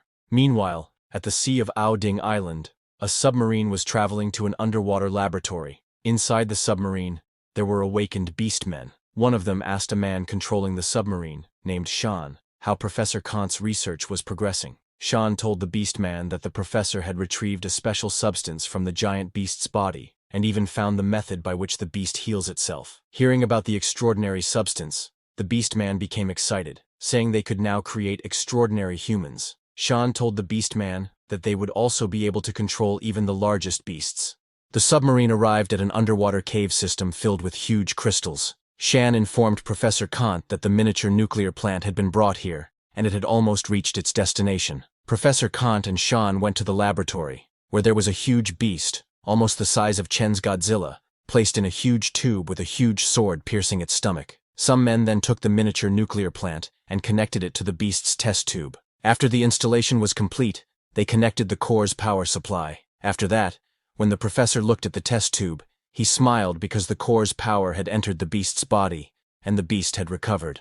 Professor Kang had installed a metal collar on the beast's neck, and this beast was smart enough to know that the metal collar could kill it, so it should now follow instructions. Sean praised Professor Kant, saying he was even smarter than Einstein. While they were talking, suddenly the huge beast moved its head and started stirring. Seeing this, Professor Kant jumped in happiness, because his decades of hard work had paid off, and the beast was finally waking up. Sean and Professor Kant were celebrating their success, not knowing that another beast was watching them. It was Chen's Godzilla, who had followed the submarine and found their location. Seeing that these fellows were trying to resuscitate a giant beast, Chen decided that they should die. He didn't give the beast time to fully wake up and charged in. He destroyed a wall of the cave and entered. Seeing another beast, everyone panicked. Professor Kant ordered his men to block it, or they would all die. Their security came first to attack. Seeing Chen's Godzilla, Professor Kant told Shan to go to the submarine. Meanwhile, the guards started shooting at Godzilla. One guard threw a fire extinguisher at Godzilla and shot it, making it explode right in front of Godzilla's face. They continued targeting Godzilla's face and shot it with explosives. While Godzilla was distracted, Shan and Professor Kant ran away from there. After throwing a fire extinguisher at Godzilla, the guards stopped to check on Godzilla. But to their surprise, when the smoke cleared, Godzilla came out unharmed. The guards were shocked because they used a 24mm armor-piercing round and an exploding bullet, weapons typically used in civil wars, but all that could not even scratch Godzilla. Immediately, an awakened man jumped towards Godzilla and used his Thunder Spear technique to attack it. Seeing that this was all humans could do against his Godzilla, Chen decided to end things now. He used his ultrasonic roar and threw flames from his mouth, sending the awakened man flying. While Godzilla was destroying and killing the guards, Professor Kant and Shan tried to sneak out in their submarine, but Chen noticed them running away. He shot a fire blast from his mouth and destroyed their submarine before they could escape. While Chen was killing them, the huge beast in the cave started to wake up fully and opened its mouth. Chen was surprised to see that it had really been resuscitated. Chen felt a very terrifying aura coming out of the beast. Chen decided to stay away and then kill it. He shot a fire blast at the beast from his mouth. His fire shot hit and exploded, making the beast scream, "I've just woken up. I'm not strong enough. Don't kill me." But before the beast could complete its words, its body exploded, and it died. A system notification came telling Chen that he had discovered a damaged ancient relic. The system asked if he wanted to absorb it. Chen was confused about what the system meant by damaged, but looking at the beast's body pieces, he didn't think much of it, and decided to absorb it. After that, Chen disconnected from Godzilla and went to a restaurant to eat with Shi. While they were eating, Chen got a system notification telling him that his clone had rested and gained 5 evolution points and 0.5 physique. These notifications came again and again. Chen was surprised to find that he could get stronger just from resting after absorbing the damaged relic. While Chen was busy, Shi was cleaning her plates because the food was too yummy. During this, Chen's phone received a message. When Chen checked his phone, he saw a message from Chen asking, "Senior Chen, are you free tomorrow? Let's have lunch together." Chen replied to her saying, "Sure, I will pick you up at 11. Then, after the meal, Chen again went to the other dimension through the teleportation door. There, he fought a flying insect-like monster that was striking Chen with its strong wings. Chen dodged the monster's attack, but was amazed to see that the monster's wings were so sharp that they could probably rip even a tank to shreds. Chen then jumped high and cut the monster into 2 with his sword. The system notified Chen that he had killed a 4th-tier demonic creature and gained 50 attribute points. Chen was slightly surprised to see that notification because he thought this monster should be 5th tier at least. After that, Chen moved to a different location. While going, he activated his super sense and sensed something ahead. When he arrived there, he encountered a worm-like monster with many spikes in its mouth. That monster slammed into Chen, pushing him back quite a bit. Chen used his sword to defend, but the monster's attack damaged Chen's extraordinary tier armor. Chen added 50 attribute points for strengthening his armor, and then charged at that monster again. He jumped high, destroying the ground, and swung his sword at the monster. But when he attacked using his fire, his attack bounced back due to a protective barrier around that monster.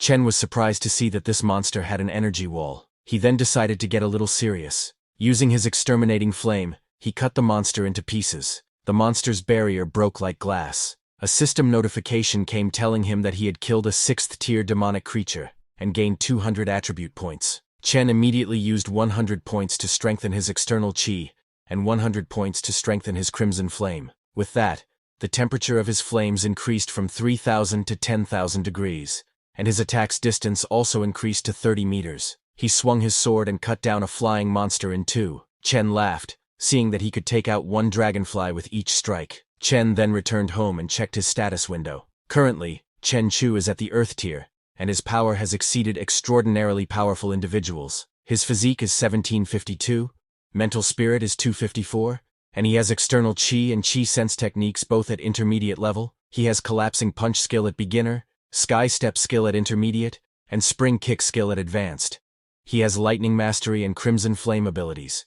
Currently, he has 280 attribute points and a 2 cubic meters inventory. In weapons, he has the heavenly sword and demonic emperor armor. His clone is scaled thorn Godzilla and a 3 times evolved beast lord that has ancient origins. It has 7,500 evolution value and needs 10,000 to evolve again. Looking at his status window, Chen said, "External chi increases my power. I've got exterminating flame for my one-hit knockout move, crimson flame for my long-distance move, and chi sense for my senses and various demon-repelling demon armors and weapons. His flame control is also very good now." He then decided to train up collapsing punch, sky step, and his control over electricity and lightning.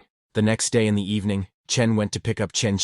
She arrived and asked Chen what they should eat, stating that it was her treat. Chen suggested having seafood. While they were talking, some classmates of Chen were watching them. One girl asked another if that wasn't the school beauty, Chen. With an annoyed expression, the other girl said, "Looks like even she couldn't resist the allure of a fancy car. When did Ning University's atmosphere become this bad?" With his super hearing, Chen heard them, but ignored them, and went to a fancy restaurant. At the restaurant, Chen checked the menu and saw that wild-caught flower dragon was 4,000, and 2 oysters from Country F were 10,000. Hearing about the prices, Chen calculated and found that it was over 70,000. She got worried because she only had 10,000 in her account, which was 3 months of her living expenses and allowance. She hesitated but told Chen that she only brought 10,000.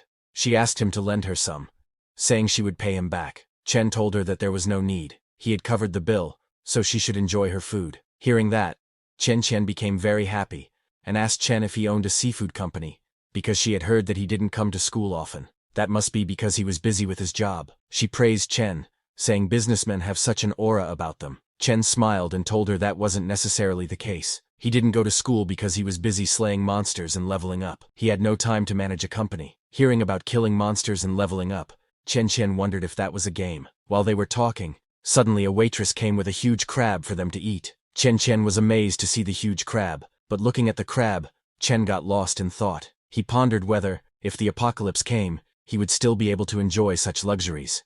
After dinner, Chen went to a luxury goods store to do some shopping with Chen. While Chen was busy shopping, Chen felt embarrassed looking at the prices. Chen had said he wanted to go shopping after eating, but she hadn't expected him to shop at Louis Vuitton, spending 80,000 on a meal and dropping another 20 or 30,000 on clothes afterward. She realized she couldn't even buy one of Chen's buttons with her monthly living allowance of 2,000. Chen grabbed Chen's hand, suggesting they go and get her some clothes. Chen was surprised when Chen suddenly grabbed her hand, wondering if he thought she was easy, but Chen didn't give her a chance to say anything. He bought everything Chen said she liked, purchasing tens of items and handing over his card to the cashier. When the cashier saw Chen, she immediately recognized him. Looking at Chen, the cashier thought that the girl Chen came with previously was really pretty, but he'd found someone even prettier within a month, leading her to think he was a playboy. Meanwhile, Seeing that Chen had bought her $30,000 worth of clothes on their first meeting, Chen wondered if this was what it meant to spend money like water.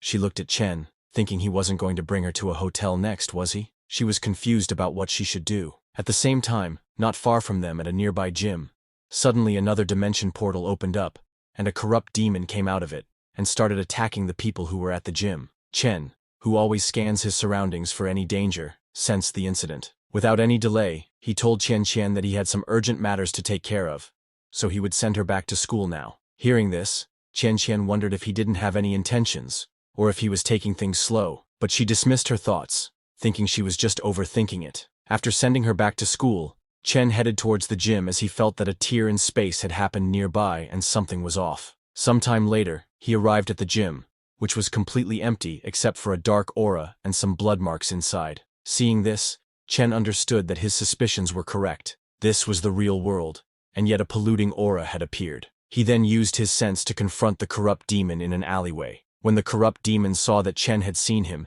he jumped to attack, shouting, "Die, human!" But Chen didn't even give the corrupt demon a chance to strike.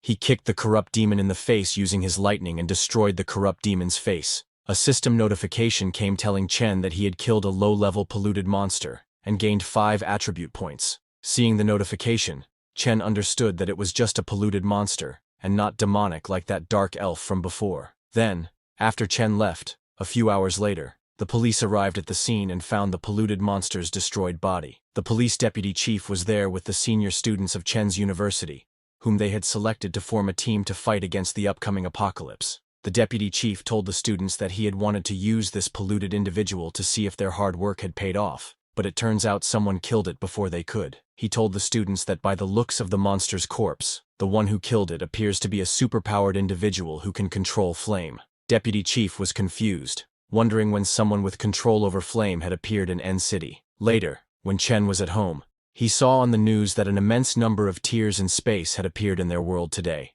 Unfortunately, it seemed that the apocalypse was coming. Seeing the news, Chen realized that the 99-year apocalypse was here. In the past 20 years, over 500,000 citizens had died on that battlefield, paying for humanity's 20 years of peace with their blood. They had entered an era that belongs to extraordinary people, and anyone could become extraordinary. Chen sent the information regarding the apocalypse to his grandfather, so that he could be safe, but Chen knew that it wasn't comprehensive enough. If he wanted to get more information, he would have to report to the Special City Bureau. Before going there, Chen connected to his Godzilla, which was in the deep sea. There, Godzilla encountered a giant whale. Chen immediately attacked the whale with his head. The giant whale was surprised at the fight, but then pushed back Godzilla and shot dark blue water at him, then ran away. The dark blue water formed a bubble around Godzilla. Once inside, Godzilla felt a very strong pressure. He was surprised to find that this giant whale could turn seawater into heavy water, but that was useless against Chen's Godzilla's tough body shell.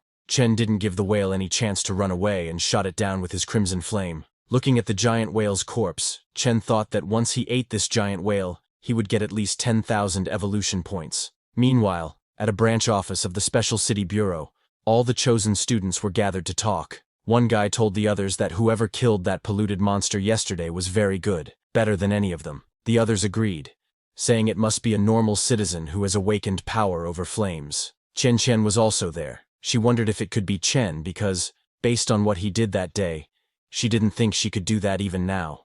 While the students were talking, suddenly the deputy chief entered the room in a hurry and told them that someone had logged an evolved individual in the afternoon. He asked the students if they wanted to take a look. All the students raised their hands, saying they wanted to see it. Then they all went to the testing area where, in the testing chute, Chen was getting ready to give the test. Seeing Chen, a girl immediately recognized him and told the others that he was the one who was driving a luxury car at school. Chen was very happy to see that it really was Chen. However, the deputy chief was not happy seeing Chen after what he had done to the gangsters who were after him. He then approached Chen, and while showing him the testing equipment, told him that registering his evolution meant that he would have to take a test. It would measure his power and speed. He asked Chen if that was okay. Chen told him that it was no problem. The deputy chief pointed at a punching machine, telling Chen that this was what they would use, and that it could display up to 15,000 kilograms of force. He asked Chen to hit it with all his might when he said so. While they were talking, a senior student asked another student named Old Lee how strong he thought Chen was, and how many stars he would get. Old Lee told the first student that since Chen killed a polluted monster last night, he's stronger than them for sure. Maybe he would get 3 stars. Another girl said she thinks Chen would get 4 stars. Hearing her, a guy explained to her that it would mean Chen needs to use 5,000 kilograms of force in one punch. Another guy told the others that Chen seems to have a lot of confidence that he'll break the testing equipment. Hearing him, another student said, "What a joke. Our captain's an evolved individual with 5 stars, and he's only at 10,000. But to everyone's surprise, when Chen hit the punching machine, he scored 12,000 kilograms. All the senior students were shocked to see that Chen is really 5 stars, and a strong one at that. Meanwhile, Chen was a little disappointed because he had overshot. He used too much power, and now it would attract attention. Then, after Chen reached the standard for 5 stars, the deputy chief told him that he could collect 50,000 yuan at the Special City Bureau every month, and if he was willing to join them, he would be paid much more. They would promote him to vice head, and he would get a title. He asked how that sounds, but Chen immediately told him no, saying he is used to flying solo. The deputy chief said okay, and then asked Chen if it was him who killed that polluted monster yesterday. Chen confirmed that it was him. Hearing that, the deputy chief noted that Chen has power over flame too. He told Chen his power is very strong, as good as those awakened individuals he saw back in the day, and with his talent, he might be taken on by the fighting god Jiang as a disciple if he joined the bureau. Hearing about the fighting god Jiang, Chen understood that he is what humans see to be the ceiling of possibility. This offer was somewhat tempting, but then Chen thought that since his giant lizard has to remain a secret, and he has other ways to get stronger, he immediately said no to the deputy chief, saying he appreciated the offer. Later, there was an announcement from N City's Special City Bureau. They congratulated N City for their first registered evolved individual named Chen Chu. Male, 21 years old, evolution level 5, and an extraordinary strength and blood-colored flame user. His current ranking among all evolved civilians is first. Seeing the announcement, people started commenting. In shock, a guy commented that a 5-star evolved individual is too OP. Another guy commented that other places have 3 stars as their max. N City is the best. A student of Chen's university commented, telling others that he is the male god Chen Chu from our school. Seeing the announcement, Manager Lee called Chen saying, "Brother, you're a 5-star evolved individual and ranked first. Take care of me in the future." Chen laughs and told him not to worry. Chen was getting hundreds of calls and messages. Even classmates he hadn't seen in years called to congratulate him. Realizing he had gotten too many calls, Chen laughed, wondering if this is what it feels like to be a god amongst men. Chen was happy because after eating that giant whale, the giant lizard was now 90 meters long, and Chen's physique had increased by 1,800 points. His strength had also increased from 29 tons to 70 tons. Now, with his outer covering, he could take an armor-piercing round. If they compared him to other evolved individuals, he was at least level 7 or 8. Chen previously thought that a 7-star rating should be the max that any awakened individual can hit. There's still a definite gap in power between that and the 10-star fighting gods. Chen was worried, thinking that in a peaceful world, even if his power were to increase every day, the absence of an equally strong opponent would leave him with an unshakable sense of emptiness. However, everything was different now. The apocalypse had come, and horrifying monsters had stepped through space-time into his reality. He was very happy because now countless powerful awakened individuals, evolved individuals, and gods of war would all step onto the stage. Chen was confident that at the rate he was growing, he would soon be able to stand shoulder to shoulder with those gods, but he was not going to stop there. He was determined to surpass them and become an even more powerful being. While he was thinking all this, suddenly he received messages on his phone.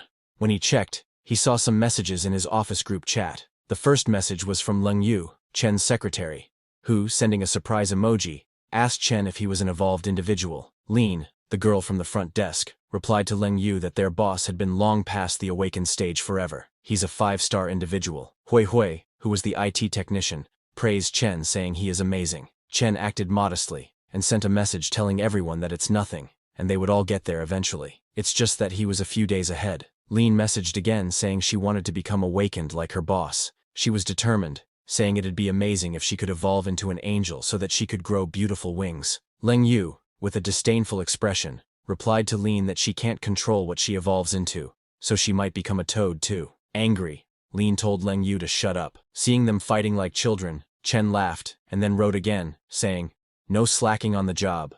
All 3 of the girls replied with, "Okay, boss," and then got back to their work. The next day, Chen went to his warehouse at the docks. He summoned his equipment from his inventory and got equipped in his full body armor. Shi was also there. Chen asked Shi to let them return. Hearing Chen, Shi created the other dimension door. She opened the door and told Chen that he could go in. While going inside, Chen asked Shi to wait here and not move. He would go and take a look. Just as Chen stepped inside, the whole environment changed completely. The smell inside made him understand immediately that something was off. In front of him was a completely new dimension full of flames and magma. Seeing that, Chen wondered if this door brought them to a new place every time they opened it. Looking at Shi behind the door, Chen understood that if they want to be sure of the world that lies behind that door, she's got to keep it open. He was worried that if they did that, what if some even more terrifying monster learns of the door's existence? Chen remembered the blue-eyed monster that had chased him that day. It could have deduced the location of the door from where Chen vanished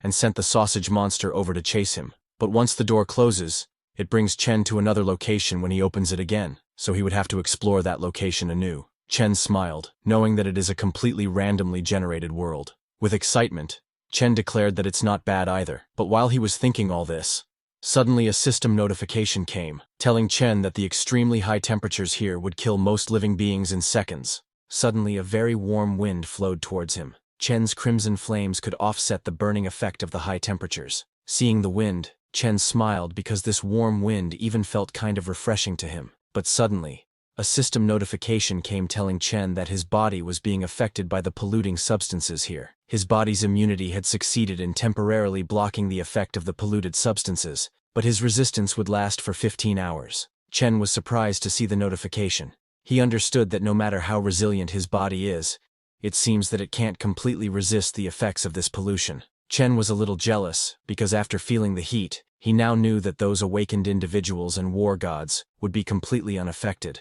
as they really are insanely powerful. Chen was a little sad, but didn't dwell on it for long because he had no time to lose, as he needed to explore what this world had to offer. He activated his senses and began scanning the area around him. He could scan a kilometer of the area in one go, and did so for quite a while. However, to his surprise, he didn't find a single trace of life or any monsters. The place was completely barren. Disappointed, Chen said, "It's no surprise because such a hellish environment wouldn't be conducive to life in the first place." He was about to ask Shi to open another door when, unbeknownst to him, a monster covered in flames emerged from behind him. When the monster got near, Chen sensed its presence and immediately turned around. He turned with super speed and swung his sword at the fire monster. Chen's sword cut the monster's body in two, but the monster didn't die and rejoined its body. The monster then looked at Chen and smiled. This monster was a poisonous smoke monster with a difficulty level of 3. Chen was a little surprised to see that monster because he hadn't even noticed it was behind him just moments ago. He realized that this world had something to it. The fire monster immediately charged at Chen with full speed, but when it tried to hit him, its attack was blocked by Chen's crimson flames, which formed a protective barrier around him. The monster immediately backed off. Seeing that, Chen realized it wasn't his senses that failed to pick up on this monster. It was because this monster was not alive at all. After understanding that this monster was just a spirit, Chen got ready to use his thunder attack, saying, "Since this is a filthy monster, I'll have to use the evil spirit repelling thunder to disperse it." That's all for today, everyone. Before we wrap up, I want to let you know that we've recently launched a membership program here, where you can enjoy perks like early access to videos and soon, exclusive content just for members. You'll also receive custom badges and emojis to enhance your interactions. If you're interested, consider joining our membership to enjoy these benefits. Check out the link in the description to join. See you all in the next video.